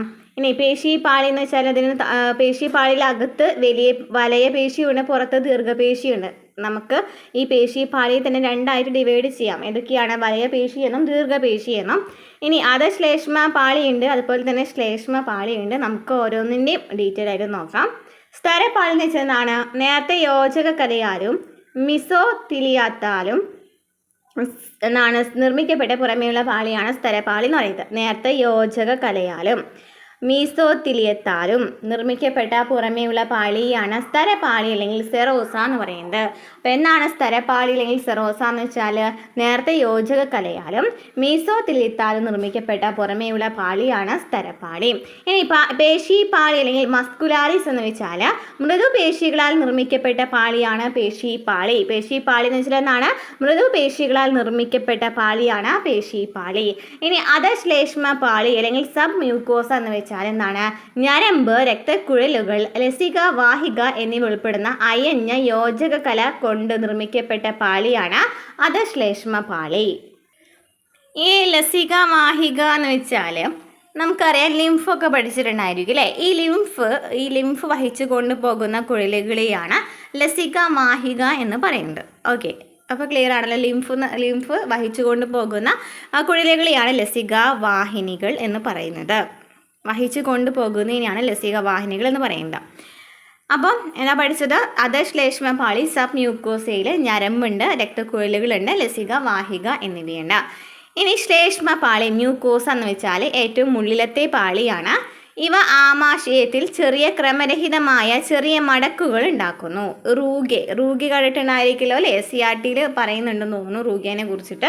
എന്താണ് റൂഗി എന്ന് വെച്ചാൽ? ആമാശയത്തിലെ ചെറിയ മടക്കുകളെയാണ് റൂഗി എന്ന് പറയുന്നത്. ഇനി വൻകുടലിൽ വിരൽ രൂപത്തിലുള്ള മടക്കുകളും ഉണ്ടാക്കുന്നു. അതിനെ വില്ല് എന്ന് പറയും. വൻകുടലിൽ മടക്കുകൾ ഉണ്ടാക്കുന്നതിന് പറയുന്നു വില്ല് എന്ന് പറയുന്നു. ഇനി അങ്കുരങ്ങൾ ആഗിരണത്തിന് സഹായിക്കുന്നു. അതായത് വില്ല് എന്തിനാണ് സഹായിക്കുന്നത്? ആഗിരണത്തിനാണ് സഹായിക്കുന്നത്. നമുക്കറിയാം ചെറുകുടലും വൻകുടലൊക്കെ എന്താണ്, ചെറുകുടലും വൻകുടലിലൊക്കെ ആഗിരണമാണ് നടക്കുന്നത്. അപ്പോൾ വൻകുടലിലാണ് എന്ത് കാണപ്പെടുന്നത്? വില്ല് കാണപ്പെടുന്നത്. വില്ല് ആഗിരണത്തിന് സഹായിക്കുന്നുണ്ട്. ഇനി വില്ല് വലിയ ലസികാവാഹിനിയായ ലാക്റ്റിയലുമായും ലോമികകളുമായും വലിയ ശ്രേണി അഥവാ നെറ്റ്വർക്ക് രൂപീകരിച്ചിട്ടുണ്ട്. ഈ വില്ല് എന്ന് പറയുന്നത് ലസികാവാഹിനിയായിട്ടുള്ള, അതായത് ലിംഫിൻ്റെ കുഴലുകളുണ്ടല്ലോ, അതിൽ ലാക്റ്റിയലും ലോമികളായിട്ടൊക്കെ എന്തുണ്ട്? വലിയ ശ്രേണി നെറ്റ്വർക്ക് രൂപീകരിച്ചിട്ടുണ്ട്. ഇനി മ്യൂക്കോസ് ആവരണക്കലയിൽ ലൂബ്രിക്കേഷന് സഹായിക്കുന്ന ശ്ലേഷ്മം സ്രവിക്കുന്ന ഗ്ലോബലറ്റ് കോശങ്ങളുമുണ്ട്. എന്താണ് മ്യൂക്കോസെറ്റ് ആവരണക്കലയിൽ? അതായത് നമ്മൾ പഠിച്ചു മ്യൂക്കോസ എന്ന് പറയുമ്പോൾ എന്താണ്? ശ്ലേഷ്മ പാളിയാണെന്ന് പറഞ്ഞു അല്ലേ? അപ്പോൾ ശ്ലേഷ്മ പാളിയിൽ എന്താണ്? ശ്ലേഷ്മം സ്രവിക്കപ്പെടുന്ന ഗോബ്ലറ്റ് കോശങ്ങളുണ്ട്. ഗോബ്ലറ്റ് സെൽ അല്ലേ? ഗോബ്ലറ്റ് കോശങ്ങളുമുണ്ട്. ചെറുകുടലിലെ വില്ലസുകളുടെ കീഴിലായി ലെയ്ബർഗിൻ്റെ ഗോപ്യ അറകളുമുണ്ട്. അതിന് നമ്മൾ ഇംഗ്ലീഷിൽ പഠിക്കേണ്ടത് എന്താണ്? ക്രിപ്സ് ഓഫ് ലിബർകൂൺ എന്നാണ് പറയുന്നത്. നമ്മുടെ ചെറുകുടലിൻ്റെ ഉൾഭിത്തിയിൽ മ്യൂക്കോസ പാളിയിൽ കുഴൽ പോലെ കാണപ്പെടുന്ന ഒരു ഭാഗമാണ് കേട്ടോ അത്. നമ്മൾ നേരത്തെ പറഞ്ഞു മ്യൂക്കോസ പാളി ഉണ്ടെന്ന് പറഞ്ഞല്ലോ. ഈ മ്യൂക്കോസ പാളിയിൽ ഒരു കുഴൽ പോലെ കാണപ്പെടുന്ന ഗ്രന്ഥിയാണ് എന്ന് പറയുന്നത് ലെയ്ബർഗിൻ്റെ ഗോപ്യ അറ എന്ന് പറയുന്നത്. അല്ലാന്നുണ്ടെങ്കിൽ എന്ത് പറയാം? ക്രിപ്സ് ഓഫ് ലിബർഗിൻ എന്ന് പറയാം അല്ലേ? അതായത് ഇത് കൂടുതലായിട്ട് സഹായിക്കുന്നത് ദഹനരസങ്ങളുടെ ഉൽപ്പാദനത്തിനൊക്കെയാണ് സഹായിക്കുന്നത്. അത്രയും പഠിച്ചു വെച്ചിരിക്കുക. അപ്പോൾ ലെയ്ബർഗിൻ്റെ ഗോപ്യ അറകൾ എന്താണെന്ന് മനസ്സിലായല്ലോ അല്ലേ? ക്ലിയർ ആണല്ലോ അല്ലേ? അപ്പോൾ എന്താണ് നമ്മൾ പറഞ്ഞത്? പാളികളെ കുറിച്ച് പറഞ്ഞു അല്ലേ? പാളികളെ കുറിച്ച് പറഞ്ഞു. അതായത് സ്ഥലപാളി എന്ന് വെച്ചാൽ സെറോസ എന്ന് വെച്ചാൽ പുറമേയുള്ള പാളിയാണ്. അവിടെ യോജക കലയൊക്കെ നിർമ്മിക്കപ്പെട്ട പാളി ഉണ്ടായിരിക്കും. ഇനി പേശി പാളി എന്ന് വെച്ചാൽ മൃദുപേശികളാൽ നിർമ്മിക്കപ്പെട്ട പാളിയാണ്. ഈ പേശി പാളിയിൽ രണ്ടായിട്ട് നമ്മൾ പറഞ്ഞു അല്ലേ? ഏതൊക്കെയാണ്? രണ്ടെണ്ണം പറഞ്ഞിട്ടുണ്ടായിരുന്നത്. ഏതൊക്കെയാണ്? അകത്ത് നോക്കുകയാണെങ്കിൽ വലിയ പേശിയും പുറത്ത് നോക്കുകയാണെങ്കിൽ എന്താണ്? ദീർഘപേശിയുമാണ്. ഇനി നെക്സ്റ്റ് ശ്ലേഷ്മ പാളി പറഞ്ഞു. ശ്ലേഷ്മ പാളി എന്നാണ് ഏറ്റവും ഉള്ളിലത്തെ പാളിയാണ് അല്ലേ? ശ്ലേഷ്മ പാളി നോക്കുകയാണെന്നുണ്ടെങ്കിൽ ഏറ്റവും ഉള്ളിലത്തെ പാളിയാണ്. ഈ പാളിയാണ് ശ്ലേഷ്മ പാളി ഉള്ളിലത്തെ പാളിയാണ്. അത് ശ്ലേഷ്മ പാളി എന്ന് വെച്ചാൽ ഞരമ്പ്, രക്തക്കുഴലുകൾ, ലസികാവാഹിക എന്നിവ ഉൾപ്പെടുന്ന അയഞ്ഞ യോജക കല കൊണ്ട് നിർമ്മിക്കപ്പെട്ട പാളിയാണ്. അത് ശ്ലേഷ്മ പാളി അല്ലെങ്കിൽ സബ് മ്യൂക്കോസ് എന്ന് വെച്ചാൽ എന്താണ്? അവിടെ ഈ രക്തക്കുഴലുകളും അതുപോലെ തന്നെ ലിംഫുവാഹികളൊക്കെ കാണപ്പെടുന്നത് അത് ശ്ലേഷ്മ പാളിയിലാണ്. ശ്ലേഷ്മ പാളി എന്ന് വെച്ചാൽ ഏറ്റവും ഉള്ളിലത്തെ പാളിയാണ്. അപ്പോൾ ഇവിടെ നമുക്കറിയാം ആമാശയത്തിൽ എന്തുണ്ടായിരിക്കും? ചെറിയ മടക്കുകളൊക്കെ ഉണ്ടായിരിക്കുമല്ലോ അല്ലേ? ഈ ചെറിയ മടക്കുകൾ എന്ന് പറയുന്നുണ്ട്, വില്ല് എന്ന് പറയുന്നുണ്ട് അല്ലേ? റൂഗി എന്ന് പറയുന്നുണ്ട്. ഇനി മൺകുടലിൽ ഉണ്ടാകുന്ന മടക്കുകളെയാണ് വില്ല് എന്ന് പറയുന്നത്. വില്ല് ഇതിനെ സഹായിക്കുന്നത് ആഗിരണത്തിനാണ് സഹായിക്കുന്നത്. വില്ലിയിൽ ഈ വലിയ ലസികാവാഹികളും അതായത് വില്ലിയിൽ വലിയ ലസികാവാഹിനിയായ ലാക്റ്റിലുമായി ലോമികളുമായിട്ട് വലിയ ശ്രേണിയിൽ നെറ്റ്വർക്ക് രൂപീകരിച്ചിട്ടുണ്ട്. അതുപോലെ തന്നെ മ്യൂക്കോസ് ആവരണക്കലയിൽ ലൂബ്രിക്കേഷന് സഹായിക്കുന്ന ശ്ലേഷ്മങ്ങളൊക്കെ പുറപ്പെടുവിക്കുന്ന ഗോബ്ലറ്റ് സെല്ലുണ്ട്. അതായത് ഗോബ്ലറ്റ് സെല്ലാണ് ശ്ലേഷ്മം പുറപ്പെടുവിക്കുന്നത്. അത് ഈ മ്യൂക്കോസ സെല്ലിലാണ് കാണപ്പെടുന്നത്. അതായത് മ്യൂക്കോസ എന്ന് വെച്ചാൽ നമ്മൾ എന്താ പറഞ്ഞത്? മ്യൂക്കോസ എന്ന് വെച്ചാൽ എന്താ പറഞ്ഞത്? ശ്ലേഷ്മ പാളിയാണ് അല്ലേ? നമുക്ക് ആ പേരിലുണ്ട് ശ്ലേഷ്മ പാളി എന്ന് വെച്ചാൽ ശ്ലേഷ്മം സ്രവിക്കപ്പെടുന്നുണ്ടായിരിക്കും. ഈ ശ്ലേഷ്മം സ്രവിക്കപ്പെടുന്ന സെല്ലാണെന്ന് പറയുന്നത് ഗോബ്ലറ്റ് സെൽ എന്ന് പറയുന്നത്. ഇനി എന്താ പറഞ്ഞത്? ചെറുകുടലിലെ വില്ലസുകളുടെ കീഴിലായിട്ട് ലെയ്ബർഗിൻ്റെ ഗോപ്യ അറകളുമുണ്ട്. അപ്പോൾ ഇത്രയാണ് നമുക്ക് എന്താണ് ഈ കുറച്ച് ഡീറ്റെയിൽ ആയിട്ട് വരുന്ന ഒരു ഭാഗമാണ് നമ്മൾ പറഞ്ഞല്ലേ. അതായത് എവിടെ തൊട്ട് നമ്മൾ പറഞ്ഞത്? അന്നപദത്തെക്കുറിച്ച് പറഞ്ഞു. അതിനു മുമ്പ് വായ പറഞ്ഞല്ലോ അല്ലേ? അന്നപദത്തെക്കുറിച്ച് പറഞ്ഞു. അതുപോലെ തന്നെ പ്രധാനപ്പെട്ട പല്ലുകൾ 32 പല്ലുകളുടെ 2123 എന്ന് പറയുന്നതാണ് ഇതിൻ്റെ ഫോർമുല എന്ന് പറയുന്നത്. അതുപോലെ തന്നെ ഇത് സ്നായുക്കൾ കൊണ്ടാണ് നമ്മുടെ നാക്ക് ഉറപ്പിച്ച് വെച്ചിരിക്കുന്നത്. ക്ലോമപിതാനം എന്ന് പറയുന്നത് എന്താണ്? ശ്വാസനാളത്തിലേക്ക് കടത്തിവിടാൻ ഇതിൻ്റെ ഭക്ഷണവസ്തുക്കളൊന്നും ശ്വാസനാളത്തിലേക്ക് കടത്തിവിടാതിരിക്കാൻ സഹായിക്കുന്നതാണ് ഈ ക്ലോമപിതാനം എന്ന് പറയുന്നത്. അതുപോലെ തന്നെ ഈസോഫേഗസ് എന്ന നാളം കാണപ്പെടുന്നുണ്ട്. ഈ അന്നനാളത്തിന് ശേഷം നോക്കുകയാണെങ്കിൽ ആമാശയം നോക്കുകയാണെങ്കിൽ ആമാശയത്തിൻ്റെ 3 ഭാഗങ്ങളുണ്ട്. ഈ ടേംസൊക്കെ ആദ്യം പഠിക്കുമ്പോൾ കുറച്ച് ബുദ്ധിമുട്ടുണ്ടാവും കേട്ടോ. ഏതൊരു സ്റ്റുഡൻസിനെ സംബന്ധിച്ചിടത്തോളം ആണെങ്കിൽ പ്രത്യേകിച്ച് കൊമേഴ്സ് ഹ്യൂമാനിറ്റീസൊക്കെ എടുത്ത് പഠിച്ചവർ കാണുന്നുണ്ടെങ്കിൽ ഈ ടേംസുകളൊക്കെ ആദ്യമായിട്ട് കാണുമ്പോൾ കുറച്ചൊരു ബുദ്ധിമുട്ടുണ്ടായിരിക്കും. ഇതൊക്കെ +2 സയൻസിൽ നമ്മൾ പഠിച്ചിട്ടുള്ള കാര്യങ്ങളാണ്. ബയോ സയൻസ് എടുത്തവർക്കാണെങ്കിൽ പിന്നെയും കുറച്ചും കൂടി ഫെമിലിയർ ആയിട്ട് തോന്നാം ഈ വേർഡ്സൊക്കെ. അപ്പോൾ അത് കിട്ടുന്നില്ല എന്ന് വിചാരിച്ചിട്ട് പേടിക്കേണ്ട. നമ്മൾ ഒന്നും കൂടി 2-3 പ്രാവശ്യമൊക്കെ ഒന്ന് റിവൈസ് ചെയ്യാം കേട്ടോ. എന്നാൽ നമുക്ക് ഈ പേരുകളൊക്കെ ഒന്ന് ഫെമിലിയർ ആവുള്ളൂ. നമുക്ക് NCERT നോക്കുകയാണെന്നുണ്ടെങ്കിൽ ഇപ്പോൾ NCERT ടെക്സ്റ്റ് ബുക്ക് നോക്കണേക്കാളും ഭേദമാണ് നമുക്ക് ഇങ്ങനത്തെ നോട്ട്സ് നമ്മൾ എന്താ പറയുക പ്രധാനമായിട്ടും പഠിക്കേണ്ടത്, അതായത് പ്രധാനമായും പഠിച്ചിരിക്കേണ്ട ഭാഗങ്ങളൊക്കെ നോക്കിയിരിക്കേണ്ടത്. കാരണം NCERTയിലൊക്കെ ഇങ്ങനെ വാരി വലിച്ചിട്ടാണ് കൊടുത്തിരിക്കുന്നത്. വായിക്കുമ്പോൾ തന്നെ ആദ്യം പഠിക്കുന്ന കുട്ടികൾക്ക് കുറച്ചൊരു ബുദ്ധിമുട്ടുണ്ടായിരിക്കും. അപ്പോൾ കിട്ടണില്ല എന്ന് വിചാരിച്ച് പേടിക്കേണ്ട കാര്യമില്ല. നമുക്ക് ഈ ടേംസുകളൊക്കെ ഒന്നും കൂടി 3-4 പ്രാവശ്യമൊക്കെ നമ്മൾ ഇത് പഠിച്ചാൽ നമുക്ക് എന്തായാലും അത് കിട്ടാവുന്ന കാര്യമേ ഉള്ളൂ കേട്ടോ. അപ്പോൾ നമ്മൾ പറഞ്ഞത് ആമാശയത്തിന് 3 ഭാഗങ്ങളുണ്ടെന്ന് പറഞ്ഞു. ഇതൊക്കെയാണ് കാർഡിയാക്ക്, ഫണ്ടിക്ക്, ബോഡി എന്നിവയാണ്. ഇതിൽ കാർഡിയാക്ക് എന്നാണ് ഈസോഫേഗസ് തുറക്കുന്ന ഭാഗം, അതിൻ്റെ നാളെ തുറക്കുന്ന ഭാഗമാണ്. പിന്നെ പൈലോറിക് എന്ന് വെച്ചാൽ ചെറുകുടലിൻ്റെ ഭാഗത്ത് തുറക്കുന്ന ഭാഗമാണ്. ചെറുകുടലിനെ 3 ഭാഗങ്ങളായിട്ട് തിരിച്ചിട്ടുണ്ട്: പക്വാശയം, മധ്യാന്തരം, ശേഷാന്തരം. അതായത് ഡിയോഡിനം, ജിജിനം, ഇലിയം. ഡിയോഡിനം എന്ന് വെച്ചാൽ എന്താണ്? ചെറുകുടലിൻ്റെ ആദ്യ ഭാഗമാണ്. ജിജിനം എന്ന് വെച്ചാൽ പക്കാശയത്തിന് ശേഷമുള്ള ഭാഗമാണ്. ഇലിയമാണെങ്കിലോ ചെറുകുടലിൻ്റെ ഏറ്റവും നീളം കൂടിയ ഭാഗമാണ്. ഇനി വെൺകുടലിനെ 3 ഭാഗങ്ങളുണ്ട്: സീക്കം, കോളൻ, റെക്റ്റം എന്ന് പറയുന്നത്. ഇതിൽ സീക്കം എന്ന് പറയുന്നത് ചെറിയ അറരൂപമാണ്, അവിടെ കുറേ സൂക്ഷ്മജീവികളുണ്ട്. ഇനി കോളൻ എന്ന് വെച്ചാൽ എന്താണ്? വെൺകുടലിൻ്റെ ഏറ്റവും വലിയ ഭാഗമാണ് കോളൻ എന്ന് പറയുന്നത്. അതിനെ 3ആയിട്ട് ഡിവൈഡ് ചെയ്തിട്ടുണ്ട്: ആരോഹണ കോളൻ, തിരശ്ചീന കോളൻ, അവരോഹണ കോളൻ എന്ന്. ഇനി മലാശയം എന്ന് വെച്ചാൽ മലം സൂക്ഷിക്കപ്പെടുന്ന അറയാണ്. അന്നനാളം മുതൽ മലാശയം വരെയുള്ള ആഹാരനാളത്തിൻ്റെ ചുവരുകൾക്ക് 4 പാളികളാണുള്ളത്. ഇതൊക്കെയാണ് സ്തരപാളി, പേശിപാളി, അധശ്ലേഷ്മപാളി, ശ്ലേഷ്മപാളി അല്ലേ. ഇതിൽ സ്തരപാളി എന്ന് വെച്ചാൽ എന്താണ്? നേരത്തെ യോജക കലയാലും അതുപോലെ തന്നെ മീസോത്തിലേത്താലൊക്കെ നിർമ്മിക്കപ്പെട്ടിട്ടുള്ള ഒരു പാളിയാണ്. ഇനി പേശിപാളി എന്ന് വെച്ചാൽ പേശികളാൽ നിർമ്മിതമായിരിക്കില്ലേ, മൃദുവായിട്ടുള്ള പേശികളാൽ നിർമ്മിതമായിട്ടുള്ള പാളിയായിരിക്കും. അതുപോലെ തന്നെ അധശ്ലേഷ്മപാളി എന്ന് വെച്ചാൽ എന്താണ്? ഇവിടെ ഞരമ്പും രക്തക്കോയിലുകളും അതുപോലെ തന്നെ ലസികവാഹികയും എന്നിവയ്ക്ക് ഉൾപ്പെടുന്ന യോജക കല കൊണ്ട് നിർമ്മിക്കപ്പെട്ട പാളിയാണ്. ഇനി ശ്ലേഷ്മപാളി അല്ലെങ്കിൽ മ്യൂക്കോസ എന്ന് വെച്ചാൽ എന്താണ്? ഏറ്റവും ഉള്ളിലത്തെ പാളിയാണ്. ഇവ ആമാശയത്തിൽ ചെറിയ ക്രമരഹിതമായിട്ടുള്ള ചെറിയ മടക്കുകൾ കാണപ്പെടുന്നുണ്ട്. അതായത് ഈ ആമാശയത്തിൽ നോക്കുകയാണെങ്കിൽ ചെറിയ മടക്കുകൾ കാണപ്പെടുന്നതിനെയാണ് റൂഗ എന്ന് പറയുന്നത്. ഇനി വൻകുടലിൽ അല്ലെ, വൻകുടലാണോ? അതെ, വൻകുടലിൽ കാണപ്പെടുന്ന ഈ മടക്കുകളെയാണ് വില്ലി എന്ന് പറയുന്നത്. വില്ലി എന്ന് വെച്ചാൽ എന്തിനാണ് സഹായിക്കുന്നത്? ആഗിരണത്തിനാണ് സഹായിക്കുന്നത്. പിന്നെ നമ്മൾ പഠിച്ചത് ഈ വില്ലയെ ലാക്റ്റിലുമായിട്ട് ലോമകളൊക്കെ ആയിട്ട് ഒരു നെറ്റ്വർക്ക് ഉണ്ടെന്ന് മനസ്സിലാക്കി വെച്ചിരിക്കുക. അതുപോലെ തന്നെ ഇവിടെ എന്താണ്? മ്യൂക്കോസ്, ശ്ലേഷ്മം സ്രവിക്കപ്പെടുന്നുണ്ട്. മ്യൂക്കോസ് എന്ന് പറയുമ്പോൾ മലയാളത്തിൽ ശ്ലേഷ്മ സ്ഥലം എന്ന് തന്നെയാണ്, ശ്ലേഷ്മ പാളി എന്നാണ് അറിയപ്പെടുന്നത് അല്ലേ. അപ്പോൾ ശ്ലേഷ്മം പുറപ്പെടുവിക്കുന്നുണ്ട്. ഈ ശ്ലേഷ്മം എവിടെയാണ് ഉണ്ടായിരിക്കുക? ഗോബ്ലറ്റ് സെല്ലിലാണ് ഉണ്ടായിരിക്കുക. പിന്നെ നമ്മൾ പഠിച്ചത് ഈ ചെറുകുടലിൻ്റെ വില്ലസുകളുടെ താഴെയായിട്ട് എന്നുണ്ട് ലൈബർഗിൻ്റെ ഗോപി അറകളും ഉണ്ട്. ഓക്കെ, ക്ലിയർ ആണല്ലോ. ഈ ദഹനഗ്രന്ഥികൾ ഏതൊക്കെയാണെന്ന് അറിയായിരിക്കല്ലോ അല്ലേ. ഉമിനീർ ഗ്രന്ഥികൾ എന്ന് പറയുന്നു. അതുപോലെ കരൾ, ആഗ്നേയ ഗ്രന്ഥി എന്നിവയാണ് ദഹനഗ്രന്ഥികൾ. ദഹനഗ്രന്ഥികൾ ചോദിക്കുകയാണെങ്കിൽ ഇതൊക്കെയാണ് ഉമിനീർ ഗ്രന്ഥികൾ. പിന്നെ കരൾ ഉൽപ്പാദിപ്പിക്കപ്പെടുന്നതിലെ കരൾ ഗ്രന്ഥി ഉണ്ട് അല്ലേ, കരൾ ഉൽപ്പാദിപ്പിക്കുന്ന കുറച്ച് രസങ്ങളൊക്കെ ഉണ്ടല്ലോ. അതുപോലെ തന്നെ ആഗ്നേയ ഗ്രന്ഥി, പാൻക്രിയാസ് എന്നിവയാണ് പ്രധാനപ്പെട്ട ദഹനഗ്രന്ഥികൾ. ഉമിനീർ ഗ്രന്ഥികൾ, കരൾ, ആഗ്നേയ ഗ്രന്ഥി എന്നിവയാണ് പ്രധാനപ്പെട്ട ദഹനഗ്രന്ഥികൾ. ഉമിനീർ സ്രവിക്കുന്നത് 3 ജോഡി ഉമിനീർ ഗ്രന്ഥങ്ങളാണ്. ജസ്റ്റ് ഒന്ന് വായിച്ചു വെച്ചിരിക്കുക കേട്ടോ. ഉമിനീർ സ്രവിക്കുന്ന 3 ജോഡികൾ ഏതൊക്കെയാണ്? കവിൾ ഭാഗത്തെ കർണപാർശ്വഗ്രന്ഥികൾ, അതായത് പരോട്ടിഡ് ഗ്ലാൻഡ്. ഇനി പിന്നെ പഠിക്കാനുള്ളത് എന്താണ്? സബ് മാക്സിലറി ഗ്ലാൻഡ്, പിന്നെ maxillary gland. Sub maxillary, maxillary gland 3 ഗ്ലാൻഡുകളാണുള്ളത്. എന്താണ്? പരോട്ടിഡ് ഗ്ലാൻഡും അതുപോലെ തന്നെ സബ് മാക്സിലറി ഗ്ലാൻഡ് എന്നിവയാണുള്ളത്. ഇനി ഇവ ബക്കൽ കാവിറ്റിയിലേക്ക് ഉമിനീർ സ്രവിക്കുന്നുണ്ട്. ബക്കൽ കാവിറ്റിയിലേക്ക് ഉമിനീർ സ്രവിക്കപ്പെടുന്നുണ്ട്. അപ്പോൾ ദഹനഗ്രന്ഥികൾ ഏതൊക്കെയാണെന്ന് പ്രധാനമായിട്ടും പഠിച്ചു വെച്ചിരിക്കുക. ഉമിനീർ ഗ്രന്ഥികൾ, അതുപോലെ തന്നെ കരൾ, ആഗ്നേയ ഗ്രന്ഥി എന്നിവയാണ് പ്രധാനപ്പെട്ട ദഹനഗ്രന്ഥികൾ. ഇനി 3 ജോഡി ഉമിനീർ ഗ്രന്ഥികളുണ്ട്. ഏതൊക്കെയാണ്? Parotid gland, sub maxillary gland എന്നിവയാണ്. അതിനെ മലയാളത്തിൽ പറയുന്നത് എന്തൊക്കെയാണ്? ഉപജീഹ ഗ്രന്ഥി, ഉപനഹ്യാസ്തി ഗ്രന്ഥി. ആ പേരൊന്നും ചോദിക്കാനായിട്ട് ചാൻസേ ഇല്ല കേട്ടോ. സബ് മാക്സിലറി എന്ന് തന്നെ പഠിച്ചു വെച്ചിരിക്കുക. 3 ഗ്ലാൻഡുകളാണുള്ളത്, പരോട്ടിഡും അതുപോലെ തന്നെ സബ് മാക്സിലറി ഗ്ലാൻഡ്. ഇനി കരൾ പ്രാചീരത്തിന് താഴെ സ്ഥിതി ചെയ്യുന്നു. അതായത് കരൾ എന്ന് പറയുന്നത് ഡയഫ്രത്തിന് താഴെയാണ് സ്ഥിതി ചെയ്യുന്നത്. എന്നാണ് ഡയഫ്രം കേട്ടോ. ഡയഫ്രം ആണ്. പ്രാചീരം ഒന്നും പഠിച്ച് വെക്കേണ്ട കാര്യമില്ല. ഡയഫ്രം തന്നെയാണ് നമ്മുടെ SCERT പറയുന്നത് തന്നെ. അപ്പോൾ കരൾ എവിടെയാണ് സ്ഥിതി ചെയ്യുന്നത്? ഡയഫ്രത്തിന് താഴെയായിട്ടാണ് സ്ഥിതി ചെയ്യുന്നത്. കരളിൻ്റെ പ്രവർത്തന ഏകകമാണ് കരൾ ഇതളുകൾ എന്ന് പറയുന്നത്. ഇവയിൽ കരൾ കോശങ്ങളുണ്ട്, ഹെപ്പാറ്റിക് സെല്ലുണ്ട്.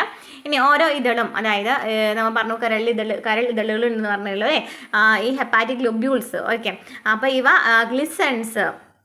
ഗ്ലിസൺസ് ക്യാപ്സ്യൂൾ കൊണ്ട് പൊതിഞ്ഞിട്ടുണ്ട്. ഈ കരളിൽ എന്താ പറയുക, കരൾ ഇതളുണ്ടെന്ന് പറഞ്ഞു. ഈ കരൾ ഇതളെല്ലാം എന്തുകൊണ്ടാണ് പൊതിഞ്ഞിരിക്കുന്നത്? ഒരു ക്യാപ്സ്യൂളാണ്. അതായത് ഏത് ക്യാപ്സ്യൂളാണ്? ഗ്ലിസൺസ് ക്യാപ്സ്യൂൾ കൊണ്ട് പൊതിഞ്ഞിട്ടുണ്ട്. ഇനി ഹെപ്പാറ്റിക് കോശങ്ങൾ സ്രവിക്കുന്ന പിത്തരസം നമുക്കറിയാം അല്ലേ. കരളിലെ പ്രധാനമായിട്ടും കരൾ പുറപ്പെടുവിക്കുന്ന രസം ചോദിക്കുകയാണെങ്കിൽ പിത്തരസമാണല്ലേ. എന്നാണ് പിത്തരസമാണ്. ഇനി പിത്താശയത്തിൽ എന്തുണ്ട്? അതായത് പിത്താശയം എന്ന് വെച്ചാൽ നമ്മൾ പഠിച്ചിട്ടുണ്ടായിരിക്കില്ലേ, ഗോൾ ബ്ലാഡർ എന്നൊക്കെ പഠിച്ചിട്ടുണ്ടായിരിക്കില്ല അല്ലേ. ഗോൾ ബ്ലാഡർ പിന്നെ സൂക്ഷിക്കപ്പെടുന്നു. അതായത് ഈ പിത്തരസം സൂക്ഷിക്കപ്പെടുന്ന എവിടെയാണ്? പിത്താശയത്തിലാണ്. പിത്തരസം പിത്താശയത്തിലാണ് സംരംഭിക്കപ്പെടുന്നതെന്ന് കരളുമായിട്ട് നമ്മൾ പഠിച്ചു അല്ലേ. അതായത് നമ്മൾ SCRT പഠിച്ചപ്പോൾ കരളുമായി ബന്ധപ്പെട്ട് വരുന്ന ഒരു ഭാഗത്ത് പറഞ്ഞിട്ടുണ്ടായിരുന്നു, കരളിൽ പുറപ്പെടുവിക്കുന്ന രസം ഏതാണ്? പിത്തരസമാണ്. ഈ പിത്തരസം പിത്താശയത്തിലാണ് സംഭരിക്കപ്പെടുന്നത്. ഇനി പിത്താശയത്തിൻ്റെ നാളിയും ഹെപ്പാറ്റിക് നാളിയും കൂടിയാണ് പൊതു പിത്തനാളി രൂപപ്പെടുന്നത്. പിത്താശയത്തിൻ്റെ നാളിയും ഹെപ്പാറ്റിക് നാളിയും കൂടിയാണ് പൊതു പിത്തനാളി രൂപപ്പെടുന്നത്. പിത്താശയത്തിൻ്റെ നാളിയും ഹെപ്പാറ്റിക് നാളിയും കൂടിയാണ് പൊതു പിത്തനാളി രൂപപ്പെടുന്നത്. ക്ലിയർ ആണല്ലോ.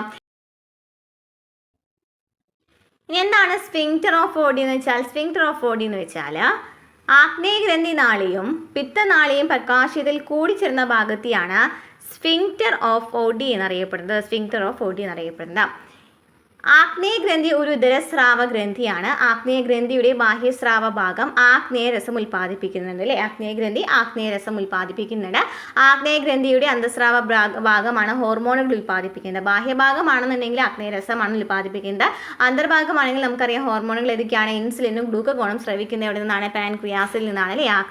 ആഗ്നേയഗ്രന്ഥിയാണ് ഉൽപ്പാദിപ്പിക്കുന്നത് നമുക്കറിയാം. അത് നമുക്ക് ഇതൊക്കെ പിത്താശയം, കരൾ പിത്താശയം, ആഗ്നേയഗ്രന്ഥി എന്നിവയുടെ നാളി വ്യവസ്ഥകളൊക്കെ കാണിച്ചിട്ടുണ്ട്. ഇവിടെ നമുക്ക് പിത്താശയം നമ്മൾ പറഞ്ഞു അല്ലേ. പിത്താശയം എന്ന് പറയുന്നത് എന്താണ്? പിത്താശയത്തിലാണ് എന്തുണ്ടായിരിക്കുക? പിത്തരസം സംഭരിക്കപ്പെടുന്നുണ്ടായിരിക്കുക എന്ന് പറഞ്ഞു. ഇനി ആഗ്നേയഗ്രന്ഥി കാണിച്ചിട്ടുണ്ട്. ഈ ആഗ്നേയഗ്രന്ഥിയാണ് പുറപ്പെടുവിക്കുന്നത്? ആഗ്നേയരസം അല്ലേ. ആഗ്നേയരസം പുറപ്പെടുവിക്കുന്നുണ്ട്. അതുപോലെ തന്നെ അന്തർഭാഗം നോക്കുകയാണെങ്കിൽ ഹോർമോൺസ് ആണ് ഉൽപ്പാദിപ്പിക്കപ്പെടുന്നത്. ഏതൊക്കെയാണ്? ഇൻസുലിനും ഗ്ലൂക്കഗോണുമാണ്. പിന്നെ പക്വാശയം മനസ്സിലായില്ലേ. പക്വാശയം നമ്മൾ എന്താണെന്ന് പറഞ്ഞു.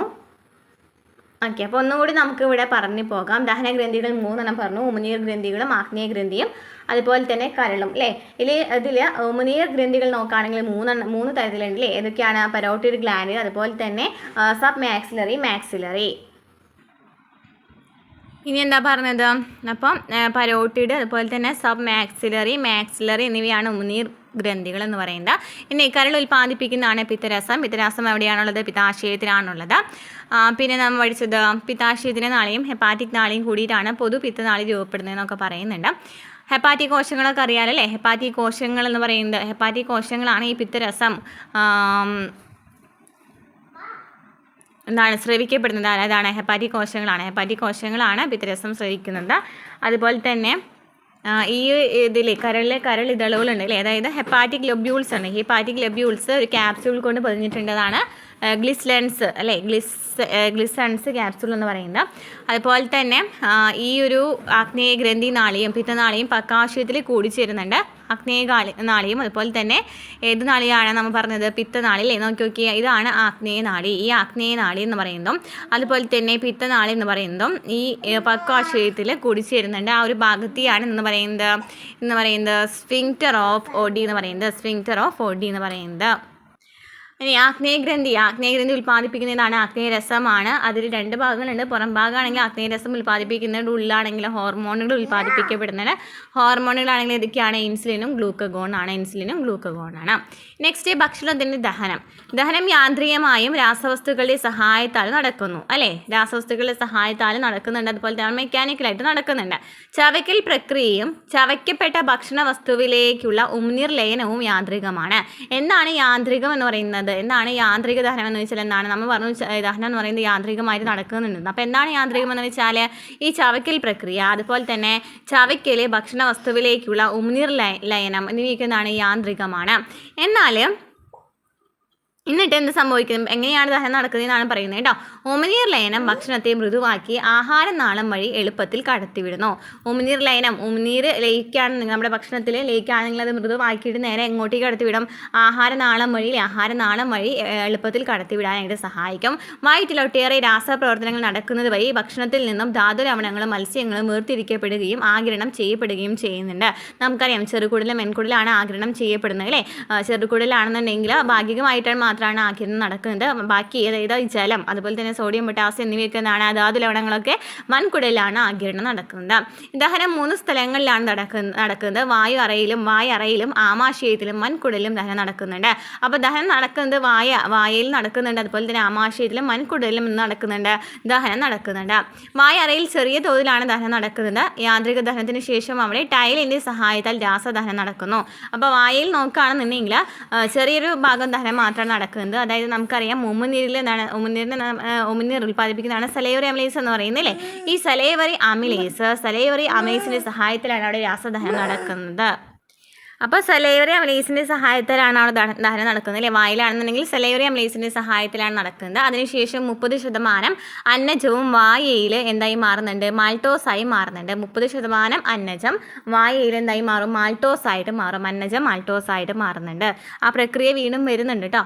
ഇനി ഉമിനീരിലെ ലൈസോസൈം അണുക്കളെ നശിപ്പിക്കുന്നു. ഉമിനീരിൽ എന്തുണ്ട്, ലൈസോസൈം ഉണ്ട് അല്ലേ. ലൈസോസൈം എന്തിനെ സഹായിക്കുന്ന, രോഗാണുക്കളെ നശിപ്പിക്കുന്നതിനായിട്ടാണ്. വായറയിലെ ദഹനത്തിന് ശേഷം ഭക്ഷണം വിഴുങ്ങുന്നു. വായറയിൽ ദഹനം നടന്നതിന് ശേഷം ഭക്ഷണം പിന്നെ നമ്മൾ വിഴുങ്ങാണ്. അപ്പോൾ അത് എങ്ങോട്ട് പോകും, അന്നനാളത്തിലൂടെ ആമാശയത്തിലേക്ക് കടക്കൂലേ. ആമാശയത്തിലെ മ്യൂക്കോസയിൽ നമ്മൾ പറഞ്ഞു, ആമാശയത്തിലെ മ്യൂക്കോസയിൽ എന്തുണ്ടെന്ന് പറഞ്ഞിട്ടുണ്ടായിരുന്നു, ഒരു ഗോബ്ലെറ്റ് സെൽ ഉണ്ടെന്നൊക്കെ പറഞ്ഞിട്ടുണ്ടായിരുന്നു അല്ലേ.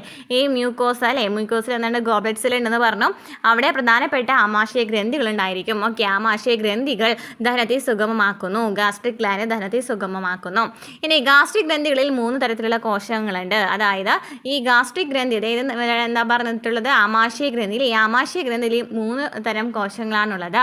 ഏതൊക്കെയാണുള്ളത്, ശ്ലേഷ്മകള കോശങ്ങൾ, പെപ്റ്റിക് കോശങ്ങൾ, ഗഹ്വര കോശങ്ങൾ. അതായത് mucous neck cell, peptic cell, അതുപോലെ തന്നെ പാരൈറ്റൽ സെല്ല്. എന്താണ് മ്യൂക്കസ് നെക്ക് സെൽ എന്ന് വെച്ചാൽ, ശ്ലേഷ്മം എന്ന് വെച്ചാൽ പേര് പോലെ തന്നെയായിരിക്കും. എന്തായിരിക്കും, ശ്ലേഷ്മായിരിക്കും, അവിടെ സ്രവിക്കുന്നുണ്ടായിരിക്കാം. ഇനി പെപ്റ്റിക് കോശങ്ങൾ എന്ന് വെച്ചാൽ എന്താണ്, പ്രോ എൻസൈം ആയിട്ടുള്ള പെപ്സിനോജിനാണ് സ്രവിക്കുന്നത്. പെപ്റ്റിക് എന്നാണ്, പെപ്സിനോജിനാണ് സ്രവിക്കുന്നത്. ഓക്കെ, നിഷ്ക്രിയ രാസാഗ്നിയാണ് പെപ്റ്റിക് കോശങ്ങൾ, പെപ്സിനോജിൻ സ്രവിക്കുന്നു. ഇനി ഗഹ്വര കോശങ്ങൾ അല്ലെങ്കിൽ പാരൈറ്റൽ സെൽ എന്നാ ചെയ്യുന്നത്, B12 ജീവകത്തെ ആഗിരണം ചെയ്യാൻ സഹായിക്കുന്ന ആന്തരിക അഥവാ ഇൻട്രിൻസിക് ഘടകങ്ങൾ സ്രവിക്കുന്നു. എന്നാണ് B12 ജീവകത്തെ ആഗിരണം ചെയ്യാൻ സഹായിക്കുന്ന, വൈറ്റമിൻസിനെ കുറിച്ച് നമ്മൾ ഡീറ്റെയിൽ ആയിട്ട് പറഞ്ഞിട്ടുണ്ടായിരുന്നു അല്ലേ. അതിലെ B12 എന്ന് പറയുന്ന ജീവകത്തെ ആഗിരണം ചെയ്യാൻ സഹായിക്കുന്ന ആന്തരിക ഘടകങ്ങൾ സ്രവിക്കുന്നു. ഇവ ഹൈഡ്രോക്ലോറിക് അമ്ലവും സ്രവിക്കുന്നുണ്ട്. അപ്പോൾ HCl സ്രവിക്കപ്പെടുന്നത് ഏത് കോശങ്ങളാണ്, ഗഹ്വര കോശങ്ങൾ അല്ലെങ്കിൽ ഓക്സിനിക് പാരൈറ്റൽ സെൽസ് ആണ്. അപ്പോൾ എന്താണ്, ഗാസ്ട്രിക് ഗ്രന്ഥികളിൽ 3 തരത്തിലുള്ള കോശങ്ങളുണ്ട്. ശ്ലേഷ്മകള കോശങ്ങൾ, പെപ്റ്റിക് കോശങ്ങൾ, ഗഹ്വര കോശങ്ങൾ. എന്താണ് ശ്ലേഷ്മകള കോശങ്ങൾ എന്ന് വെച്ചാൽ, മ്യൂക്കസ് നെക്ക് സെൽ എന്ന് വെച്ചാൽ എന്താണ്, ശ്ലേഷ്മം സ്രവിക്കുന്നതാണ് അല്ലേ. ശ്ലേഷ്മം സ്രവിക്കുന്നതാണ് ശ്ലേഷ്മകള കോശങ്ങൾ. ഇനി പെപ്റ്റിക് കോശങ്ങൾ എന്ന് വെച്ചാൽ എന്താണ്, നിഷ്ക്രിയ രാസാഗ്നിയായിട്ടുള്ള പെപ്സിനോജിൻ സ്രവിക്കുന്നതാണ് പെപ്റ്റിക് കോശങ്ങൾ. ഇനി ഗഹ്വര കോശങ്ങൾ അല്ലെങ്കിൽ എന്താണ്, ഓക്സിനിക് പാരൈറ്റൽ സെൽ എന്ന് വെച്ചാൽ എന്താണ്, B12 ജീവകത്തെ ആഗിരണം ചെയ്യാൻ സഹായിക്കുന്ന ആന്തരിക അഥവാ ഇൻട്രിൻസിക് ഘടകങ്ങൾ സ്രവിക്കുന്നു. അതുപോലെ തന്നെ നമ്മൾ പ്രധാനമായിട്ടും പഠിച്ചു വെച്ചിരിക്കുന്നത് HCl സ്രവിക്കപ്പെടുന്നത് എവിടെയാണ്, ഗഹ്വര കോശങ്ങളിലാണ്. അതുപോലെ തന്നെ ആന്തരിക ഘടകങ്ങൾ അല്ലേ, B12 ജീവകത്തെ ആഗിരണം ചെയ്യാൻ സഹായിക്കുന്ന എന്താണ്, ആന്തരിക ഘടകങ്ങൾ സ്രവിക്കപ്പെടുന്നതും ഈ ഗഹ്വര കോശങ്ങളിലാണ്. ആമാശയത്തിൻ്റെ ചുവരുകൾ ഭക്ഷണത്തെ അരയ്ക്കുന്നു.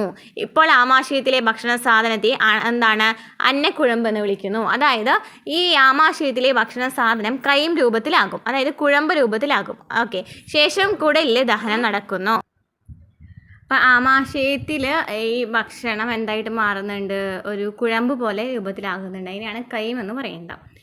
ശേഷം കുടലിൽ ദഹനം നടക്കുന്നു. നമ്മൾ പറഞ്ഞു ചെറുകുടലിലാണ് ദഹനം കംപ്ലീറ്റ് ചെയ്യുന്നത് അല്ലേ. ചെറുകുടലിൽ നിന്നാണ് ദഹനം നടക്കുന്നു. ആർദ്രരസങ്ങളും മറ്റ് ദഹനരസങ്ങളും ഭക്ഷണത്തെ രാസദഹനത്തിന് വിധേയമാക്കുന്നുണ്ട്. അപ്പോൾ എന്തൊക്കെയാണ് നമ്മൾ ഇവിടെ പഠിച്ചതൊന്നും കൂടി പറഞ്ഞു നോക്കാം അല്ലേ. മനസ്സിലാവുന്നുണ്ടെങ്കിൽ ഒന്ന് കമൻറ്റ് ചെയ്യൂ കേട്ടോ. ഭക്ഷണത്തിൻ്റെ ദഹനത്തെക്കുറിച്ചാണ് നമ്മൾ പറഞ്ഞത്. ദഹനം യാന്ത്രികമായിട്ട് നടക്കുന്നുണ്ട്, രാസവസ്തുക്കളെ സഹായത്താൽ നടക്കുന്നുണ്ട്.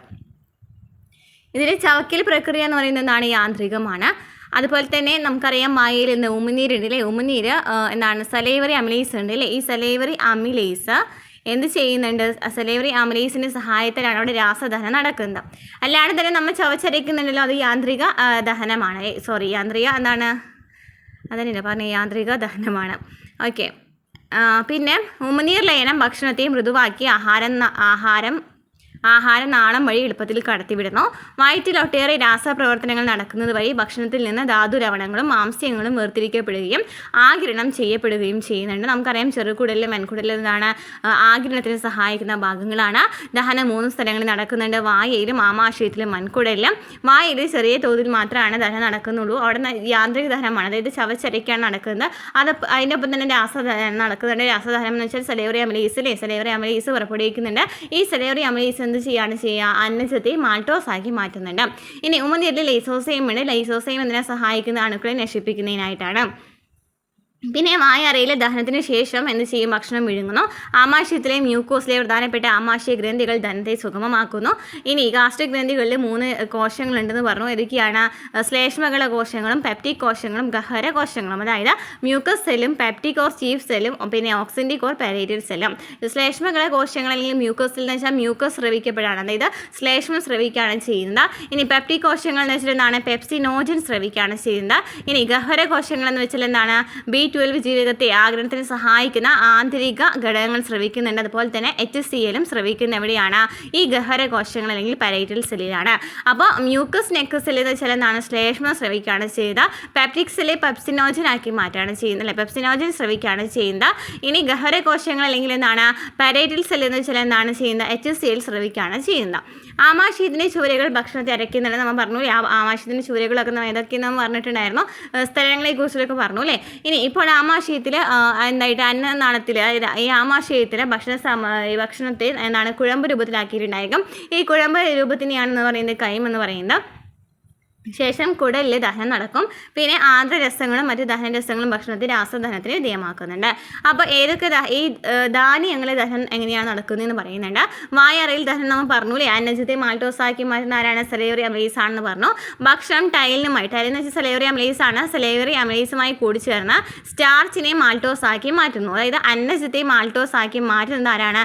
സലൈവറി അമിലേസ് ആണ്. pH സലൈവറി അമിലേസിൻ്റെ pH എത്രയാണ്? 6.8 ആണ്. ഉമിനീരിലെ ലൈസോസൈം ഭക്ഷണത്തിലെ അണുക്കളെ കൊല്ലുന്നു എന്ന് പറഞ്ഞു. നെക്സ്റ്റ് ആമാശയത്തിലെ ദഹനം. ആമാശയത്തിൽ അന്നജം ധാന്യകം ദഹിപ്പിക്കാൻ കെൽപ്പുള്ള രാസാഗ്നികളൊന്നുമില്ലാത്തതിനാൽ അന്നജ ദഹനം ആമാശയത്തിൽ നടക്കുന്നില്ല. അപ്പോൾ വായയിലാണെങ്കിൽ നടക്കുന്നത് എന്ത് ദഹനം? വായയിൽ ദഹനം നടക്കുന്നുണ്ട്, അല്ലേ. വായയിൽ ദഹനം നടക്കുന്നുണ്ട്. അവിടെ ചെയ്യുന്നതാണ് അന്നജത്തെ മാൾട്ടോസാക്കി മാറ്റാണ് ചെയ്യുന്നത്. എന്നാൽ ആമാശയത്തിൽ അന്നജ ദഹനം നടക്കുന്നില്ല. ഇനി ചെറുകുടലിൽ ദഹനം നടക്കുന്നതാന്ന് നോക്കാം. കൈം ഇവിടെ പിത്തരസം, ആഗ്നേയരസം, ആർദ്രരസം എന്നിവയുമായി കൂടിച്ചേരുന്നു. കൈം എന്ന് വെച്ചാൽ എന്താണെന്ന് പറഞ്ഞു? കുഴമ്പ് രൂപത്തിലുള്ള ഭക്ഷണത്തെയാണ് കൈം എന്ന് പറഞ്ഞില്ലേ. ഈ കൈം എന്ത് ചെയ്യുന്നു? പിത്തരസം, ആഗ്നേയരസം, ആർദ്രരസം എന്നിവയുമായിട്ട് കൂടിച്ചേരുന്നു. ആഗ്നേയഗ്രന്ഥി സ്രവിക്കുന്ന പാൻക്രിയാറ്റിക് അമിലേസ് ബാക്കിയുള്ള അന്നജത്തെ ഡൈസാക്കറൈഡാക്കി മാറ്റുന്നു. പാൻക്രിയാറ്റിക് അമിലേസ് എന്ത് ചെയ്യുന്നു? പാൻക്രിയാറ്റിക് അമിലേസ് ബാക്കിയുള്ള അന്നജത്തെ എന്താക്കി മാറ്റുന്നുണ്ട്? ഡൈസാക്കറൈഡാക്കി മാറ്റുന്നുണ്ട്. പിന്നെ ആർദ്രരസത്തിൽ എന്തുണ്ട്? മാൾട്ടേസ് ഉണ്ട്. മാൾട്ടോസിനെ ഗ്ലൂക്കോസാക്കി മാറ്റുന്നു. മാൾട്ടോസിനെ ഗ്ലൂക്കോസാക്കി മാറ്റുന്നു. ഇനി സൂക്രോസിനെ ഗ്ലൂക്കോസാക്കി മാറ്റുന്നു. ലാക്ടോസിനെ ഗ്ലൂക്കോസാക്കി മാറ്റുന്നു. അതായത് ഇവിടെ പ്രധാനമായിട്ടും ഗ്ലൂക്കോസാക്കി മാറ്റാണ് ചെയ്യുന്ന അന്നജത്തെ. ഓക്കെ, അന്നജത്തെ എന്താക്കി മാറ്റുന്നുണ്ട്? ഡൈസാക്കറൈഡാക്കി മാറ്റുന്നുണ്ട്. പാൻക്രിയാറ്റിക് അമിലേസിൻ്റെ സഹായത്തോട് കൂടിയിട്ട് അന്നജത്തെ ഡൈസാക്കറൈഡാക്കി മാറ്റുന്നുണ്ട്. ഇനി മാൾട്ടോസ് ആണെങ്കിലോ മാൾട്ടോസ് ഗ്ലൂക്കോസാക്കി മാറ്റുന്നുണ്ട്. മാൾട്ടോസ് ഗ്ലൂക്കോസാക്കി മാറ്റുന്നത് ഏത് രസമാണ്? മാൾട്ടേസ് ആണ്, അല്ലേ. മാൾട്ടേസിൻ്റെ സഹായത്തോടെ ആണ്. ഇനി സൂക്രോസ് ആണെങ്കിൽ ഗ്ലൂക്കോസ് ഫ്രക്ടോസ് ആക്കി മാറ്റുന്നുണ്ട്. ഗ്ലൂക്കോസ് ഫ്രക്ടോസ് ആക്കി മാറ്റുന്നത് എന്തിൻ്റെ സഹായത്തിലാണ്? സൂക്രേസിൻ്റെ സഹായത്തിലാണ്. ലാക്ടോസ് ഗ്ലൂക്കോസും കാലക്ടോസ് ആക്കി മാറ്റുന്നുണ്ട്. അത് ലാക്ടേസിൻ്റെ സഹായത്തിലാണ്. അപ്പോൾ അന്നജത്തെ ഡൈസാക്കറൈഡ് ആക്കി മാറ്റുന്നു. എന്തിൻ്റെ സഹായത്താൽ? പാൻക്രിയാറ്റിക് അമിലേസിൻ്റെ സഹായത്താൽ. ഇനി മാൾട്ടോസിനെ ഗ്ലൂക്കോസ് പ്ലസ് ഗ്ലൂക്കോസ് ആണ്, അതായത് മാൾട്ടേസ് ആണ്, അല്ലേ. അപ്പോൾ അത് പഠിക്കാൻ എളുപ്പമാണ്. മാൾട്ടേസ് എന്നൊക്കെ ആ ഒരു പേരിനോട് തന്നെ സാമ്യമുണ്ട്. അപ്പോൾ മാൾട്ടോസ് ഗ്ലൂക്കോസ് ആക്കി മാറ്റുന്നു മാൾട്ടേസിൻ്റെ സഹായത്താൽ. ഇനി സൂക്രോസ് ആണെങ്കിലോ ഗ്ലൂക്കോസും ഫ്രക്ടോസ് ആക്കി മാറ്റുന്നതിൻ്റെ സഹായത്താൽ, സൂക്രേസിൻ്റെ സഹായത്താൽ. ഇനി ലാക്ടോസ് ആണെങ്കിലോ ഗ്ലൂക്കോസും ഗാലക്ടോസ് ആക്കി മാറ്റുന്നു. എന്തിൻ്റെ സഹായത്താൽ? ലാക്ടേസിൻ്റെ സഹായത്താൽ. ഇനി മാംസ്യത്തിൻ്റെ ദഹനം. മാംസ്യത്തിൻ്റെ ദഹനമാണ് പറയുന്നത്. നമ്മൾ ദാരികത്തിൻ്റെ ദഹനം മാത്രമാണ് പഠിച്ചത് അല്ലേ. ഇനി മാംസ്യത്തിൻ്റെ ദഹനം നോക്കുകയാണെങ്കിൽ വായ അറയിൽ എന്തില്ല, വായയിൽ എന്തില്ല, മാംസ്യദഹനം നടക്കുന്നില്ല. കാരണം മാംസ്യത്തെ ദഹിപ്പിക്കുവാനുള്ള കെൽപ്പുള്ള അവിടെ രാസാഗ്നിയൊന്നും വരുന്നില്ല. ഇനി ആമാശയത്തിൽ പ്രധാനമായിട്ട് നടക്കുന്ന ഏത് ദഹനമാണ്? മാംസ്യദഹനമാണ്. ആമാശയ രസത്തിലെ ഹൈഡ്രോക്ലോറിക് ആസിഡ് ഭക്ഷണത്തിലെ അണുക്കളെ നശിപ്പിക്കുകയും ടൈലിൻ്റെ പ്രവർത്തനം നിർത്തുകയും ചെയ്യുന്നു. അപ്പോൾ ആമാശയ രസത്തിൽ നമുക്കറിയാം ഹൈഡ്രോക്ലോറിക് ആസിഡ് ഉണ്ടെന്ന്. HCl എന്ന് ചെയ്യുന്ന അണുക്കളെ നശിപ്പിക്കുന്നുണ്ട്. അതുപോലെ തന്നെ ടൈലിൻ്റെ അതായത് സലൈവറി അമേസിൻ്റെ പ്രവർത്തനം നിർത്തുകയാണ് ചെയ്യുന്നത്. ആമാശയ രസത്തിലെ ഹൈഡ്രോക്ലോറിക് ആസിഡ് അതിലെ പെപ്സിനോജിനെ പെപ്സിനായും പിന്നെന്താണ് പ്രോറെനിനെ റെനിനായിട്ടും മാറ്റുന്നു. റെനിനായിട്ടും മാറ്റുന്നു. ഇനി പെപ്സിൻ മാംസ്യത്തെ പെപ്റ്റോണായും പ്രോട്ടീയേസായും മാറ്റുന്നു. പെപ്സിനെ പെപ്റ്റോണായിട്ടും അതുപോലെ തന്നെ പ്രോട്ടീയേസ് ആക്കിയും മാറ്റുന്നു. ഇനി റെനിൻ പാൽ മാംസ്യമായ കസീനിനെ പാരാകസീനാക്കി മാറ്റുന്നു. റെനിൻ ആണെന്നുണ്ടെങ്കിൽ പാലിലെ മാംസ്യം ഇതാണ് കസീനാണ് അല്ലേ. പാലിലെ മാംസ്യം ഇതാണ് കസീനാണ്. അപ്പോൾ റെനിൻ എന്താ ചെയ്യുന്നത്? ഈ പാലിനെ മാംസ്യമായിട്ടുള്ള പാൽ മാംസ്യമായ കസീനെ പാരാകസീനാക്കി മാറ്റുന്നു. ശേഷം അത് ടൈൽ രൂപത്തിലാക്കുന്നു. പെപ്സിൻ അതിനെ പെപ്റ്റോണായും പ്രോട്ടീസായും മാറ്റുന്നു. അതായത് ഈ ഒരു ടേബിൾ പഠിച്ചാൽ മതി. പെപ്സിനോജിനെ പെപ്സിനാക്കി മാറ്റുന്ന ആരാണ്? HCl ആണ്. ഇനി പ്രോറെനിനെ റെനിനാക്കി മാറ്റുന്ന ആരാണ്? പെപ്സിനാണ്. ഇനി മാംസ്യത്തെ പെപ്റ്റോണാക്കി മാറ്റുന്ന ആരാണ്? പെപ്സിനാണ്. മാംസ്യത്തെ പ്രോട്ടീസാക്കി മാറ്റുന്ന ആരാണ്? പെപ്സിനാണ്. അതായത് ഇവിടെ നമുക്ക് മാംസ്യത്തെ നോക്കുകയാണെങ്കിലും പ്രോറെനിനെ നമ്മൾ റെനിനാക്കി മാറ്റും. ഓക്കെ, പ്രോറെനിനെ റെനിനാക്കി മാറ്റും. ഓക്കെ, ഇനി പ്രോറെനിനും അതുപോലെ തന്നെ മാംസ്യത്തിനെയും മാറ്റുന്നത്, അതായത് ഈ രണ്ടെണ്ണത്തിനും അല്ലേ, അതായത് പ്രോറെനിനെയും അതുപോലെ തന്നെ മാംസ്യത്തിനെയും മാറ്റുന്ന ആരാണ്? പെപ്സിൻ തന്നെയാണ്. ഈ പ്രോറെനിനെ റെനിനാക്കി മാറ്റാണ് ചെയ്യുന്നത് ആര്? പെപ്സിൻ അല്ലേ. പെപ്സിൻ്റെ സഹായത്തോട് കൂടിയിട്ടില്ലേ. ഇനി മാംസ്യമാണെങ്കിലോ മാംസ്യത്തെ പെപ്റ്റോൺ ആക്കി മാറ്റുന്നുണ്ട്, അതുപോലെ തന്നെ പ്രോട്ടീസ് ആക്കി മാറ്റുന്നുണ്ട്. അതിൻ്റെ സഹായത്തിലാണ്, പെപ്സിൻ്റെ സഹായത്തിലാണ്. ഇനി കസീനെ പാരാകസീനാക്കി മാറ്റുന്നു. കസീനെ പാരാകസീനാക്കി മാറ്റുന്ന ആരാണ്? റെനിനാണ്. ഇനി പാരാകസീനെ പെപ്റ്റോൺ ആക്കി മാറ്റുന്ന ആരാണ്? പെപ്സിൻ തന്നെയാണ്. പാരാകസീനെ പ്രോട്ടീസ് ആക്കി മാറ്റുന്നതും പെപ്സിൻ തന്നെയാണ്. അപ്പോൾ ഇവിടെ റെനിനും അതുപോലെ തന്നെ ഹൈഡ്രോക്ലോറിക് ആസിഡും, അതായത് പെപ്സിനോജിനെ പെപ്സിനാക്കി മാറ്റുന്ന പ്രവർത്തനം, അതുപോലെ തന്നെ കസീനെ പാരാകസീനാക്കി മാറ്റുന്ന പ്രവർത്തനത്തിൽ മാത്രമാണ് വ്യത്യാസം വരുന്നുള്ളൂ. ബാക്കിയെല്ലാം ആരാണ് ചെയ്യുന്നത്? പെപ്സിൻ്റെ സഹായത്തിലാണ് ചെയ്യുന്നത്. പ്രോറെനിനെ റെനിനാക്കി മാറ്റുന്നു, മാംസത്തെ പെപ്റ്റോൺ ആക്കിയിട്ടും പ്രോട്ടീസ് ആക്കി മാറ്റുന്നു, പാരാകസീനെ പെപ്റ്റോണും പ്രോട്ടീസ് ആക്കി മാറ്റുന്ന ആ കാര്യം തന്നെയാണ് പെപ്സിൻ തന്നെയാണ്. ഇനി കസീനെ പാരാകസീനാക്കുന്നത് ആരാണ്? റെനിനാണ്. ആദ്യം ഈ പേരുകൾ കേൾക്കുമ്പോൾ കുറച്ചൊരു കൺഫ്യൂഷൻ ഉണ്ടായിരിക്കും. ഒന്നും കൂടി പഠിച്ച് നോക്കുകയാണെങ്കിൽ ക്ലിയർ ആവേ. നെക്സ്റ്റ് ചെറുകുടലിലെ ദഹനം. ആഗ്നേയരസത്തിൽ ട്രിപ്സിനോജൻ, അതുപോലെ തന്നെ കൈമോട്രിപ്സിനോജൻ, പിന്നെ പ്രോ കാർബോക്സി പെപ്റ്റിഡേസ് എന്നിങ്ങനെയുള്ള പ്രാക് രാസാഗ്നികളുണ്ട്. എൻഡറോകൈനേസ് രാസാഗ്നിയുടെ സഹായത്താൽ ട്രിപ്സിനായി മാറി ബാക്കി വന്ന പ്രോട്ടീനുകളെ പ്രോട്ടീസാക്കി മാറ്റുന്നു. ഇത് ഞാൻ വായിക്കുന്നില്ല, കാരണം നമുക്ക് ഇത് ടേബിൾ പഠിച്ചു വെച്ചാൽ മതി. ട്രിപ്സിനോജിനെ ട്രിപ്സിനാക്കി മാറ്റുന്നുണ്ട്. ആരാണ്? എൻഡറോകൈനേസിൻ്റെ സഹായത്തിലാണ്. ഇനി കൈമോട്രിപ്സിനോജിനെ കൈമോട്രിപ്സിനാക്കി മാറ്റുന്ന ആരാണ്? ട്രിപ്സിനാണ്. ട്രിപ്സിൻ്റെ സഹായത്താലാണ്. ഇനി പ്രോ കാർബോക്സി പെപ്റ്റിഡേസ് ആക്കി മാറ്റുന്നു, ട്രിപ്സിനാണ്. മാംസ്യത്തെ പ്രോട്ടീസ് ആക്കി മാറ്റുന്ന ആരാണ്? ട്രിപ്സിനാണ്. പ്രോട്ടീസ് അല്ലെങ്കിൽ പെപ്റ്റോണിനെ പെപ്റ്റൈഡ് ആക്കി മാറ്റുന്നത് കൈമോട്രിപ്സിനാണ്. പെപ്റ്റൈഡിനെ അമിനാമ്ലമാക്കി മാറ്റുന്ന ആരാണ്? കാർബോക്സി പെപ്റ്റിഡേസ് ആണ്. ട്രിപ്സിനോജിനെ ട്രിപ്സിനാക്കുന്നത് ആരാണ്? എൻഡറോകൈനേസ് ആണ്. കൈമോട്രിപ്സിനോജിനെ കൈമോട്രിപ്സിനാക്കുന്നത് ട്രിപ്സിനാണ്. പ്രോ കാർബോക്സി പെപ്റ്റിഡേസ് ആക്കി മാറ്റുന്നത് ട്രിപ്സിനാണ്. മാംസത്തെ പ്രോട്ടീയസ് ആക്കി മാറ്റുന്നത് ട്രിപ്സിനാണ്. പ്രോട്ടീയസിനെ പെപ്റ്റോൺ അല്ലെങ്കിൽ പെപ്റ്റൈഡ് ആക്കി മാറ്റുന്നത് കൈമോട്രിപ്സിനാണ്. ഇനി ഹെപ്റ്റൈഡ് അമിനാമ്ലം, അതായത് കാർബോക്സി പെപ്റ്റൈഡിൻ്റെ സഹായത്തിലാണ് നടക്കുന്നത്. ഓക്കെ, ഇനി കൊഴുപ്പിൻ്റെ ദഹനം വായിൽ നടക്കുന്നില്ല, ആമാശയത്തിൽ നടക്കുന്നില്ല, ചെറുകുടലിൽ മാത്രമാണ് കൊഴുപ്പിൻ്റെ ദഹനം നടക്കുന്നത്. ചെറുകുടലിലെ പിത്തരസം കൊഴുപ്പിനെ കുഴമ്പ രൂപത്തിലാക്കി മാറ്റുന്നു. ചെറുകുടലിലെ പിത്തരസം ഉൽപ്പാദിപ്പിക്കുന്നുണ്ടെന്ന് പറഞ്ഞു. അത് ഈ കൊഴുപ്പിനെ എന്തിനാക്കി മാറ്റും? കുഴമ്പ രൂപത്തിലാക്കി മാറ്റും. ഇനി ഈ കുഴമ്പിലെ ഡൈഗ്ലിസറൈഡുകളെയും ട്രൈഗ്ലിസറൈഡുകളെയും മോണോഗ്ലിസറൈഡാക്കി മാറ്റി പിന്നീട് അവയെ ഫാറ്റി ആസിഡും ഗ്ലിസറോളാക്കി മാറ്റുന്നുണ്ട്. എന്താ പറയുന്നത്? പാൻക്രിയാറ്റിക് ലിപ്പേസ് ആണ് പ്രധാനമായിട്ടും കൊഴുപ്പ് ദഹിപ്പിക്കുന്ന രാസാഗ്നി. അപ്പോൾ പാൻക്രിയാറ്റിക് ലിപ്പേസ് ആണ് കൊഴുപ്പ് ദഹിപ്പിക്കുന്ന ഏറ്റവും പ്രധാനപ്പെട്ട രാസാഗ്നി എന്ന് പറഞ്ഞു. ഇനി കുഴമ്പിൽ എന്തുണ്ടായിരിക്കും? ഡൈഗ്ലിസറൈഡുകൾ ഉണ്ടായിരിക്കും, ട്രൈഗ്ലിസറൈഡുകൾ ഉണ്ടായിരിക്കും. അപ്പോൾ ഈ ഡൈഗ്ലിസറൈഡുകളെയും ട്രൈഗ്ലിസറൈഡുകളെയും മോണോഗ്ലിസറൈഡാക്കി മാറ്റുന്ന ആരാണ്? ഈ പാൻക്രിയാറ്റിക് ലിപ്പേസ് ആണ്. പിന്നീട് അവയെ ഫാറ്റി ആസിഡും ഗ്ലിസറോളാക്കി മാറ്റുന്നു. അപ്പോൾ ഈ കുഴമ്പ് അല്ലേ, കുഴമ്പിന് നമ്മൾ പറഞ്ഞു കുഴമ്പ് രൂപത്തിലാക്കുന്നു എന്ന് പറഞ്ഞല്ലോ. അതിനുശേഷം പറഞ്ഞു ലിപ്പേസ് അല്ലേ, ലിപ്പേസ് എന്ത് ചെയ്യുന്നുണ്ട്? ഡൈഗ്ലിസറൈഡിനെ മോണോഗ്ലിസറൈഡാക്കി മാറ്റുന്നുണ്ട്. അതിനുശേഷം ഫാറ്റി ആസിഡും ഗ്ലിസറോളാക്കി മാറ്റുന്നുണ്ട്. ഇനി ചെറുകുടലിൽ നടക്കുന്ന ന്യൂക്ലിക് അമ്ലത്തിൻ്റെ ദഹനം, അതായത് ചെറുകുടലിൽ എങ്ങനെ നടക്കുന്നത്? ന്യൂക്ലിക് ആമം എന്താക്കി മാറ്റും? ന്യൂക്ലിക് ആമം എന്താക്കി മാറ്റുന്നുണ്ട്? ന്യൂക്ലിയോടൈഡ് ആക്കി മാറ്റുന്നുണ്ട്. ആരാണ്? ന്യൂക്ലിയസ് ആണ്. ഇനി ന്യൂക്ലിയോടൈഡിനെ ന്യൂക്ലിയോസൈഡ് ആക്കി മാറ്റുന്ന ആരാണ്? ന്യൂക്ലിയോടൈഡേസ് ആണ്. ഇനി ന്യൂക്ലിയോസൈഡിനെ ന്യൂക്ലിയോടൈഡേസിൻ്റെ സഹായത്താൽ ഷുഗറും ബേസ് ആക്കി മാറ്റുന്നു.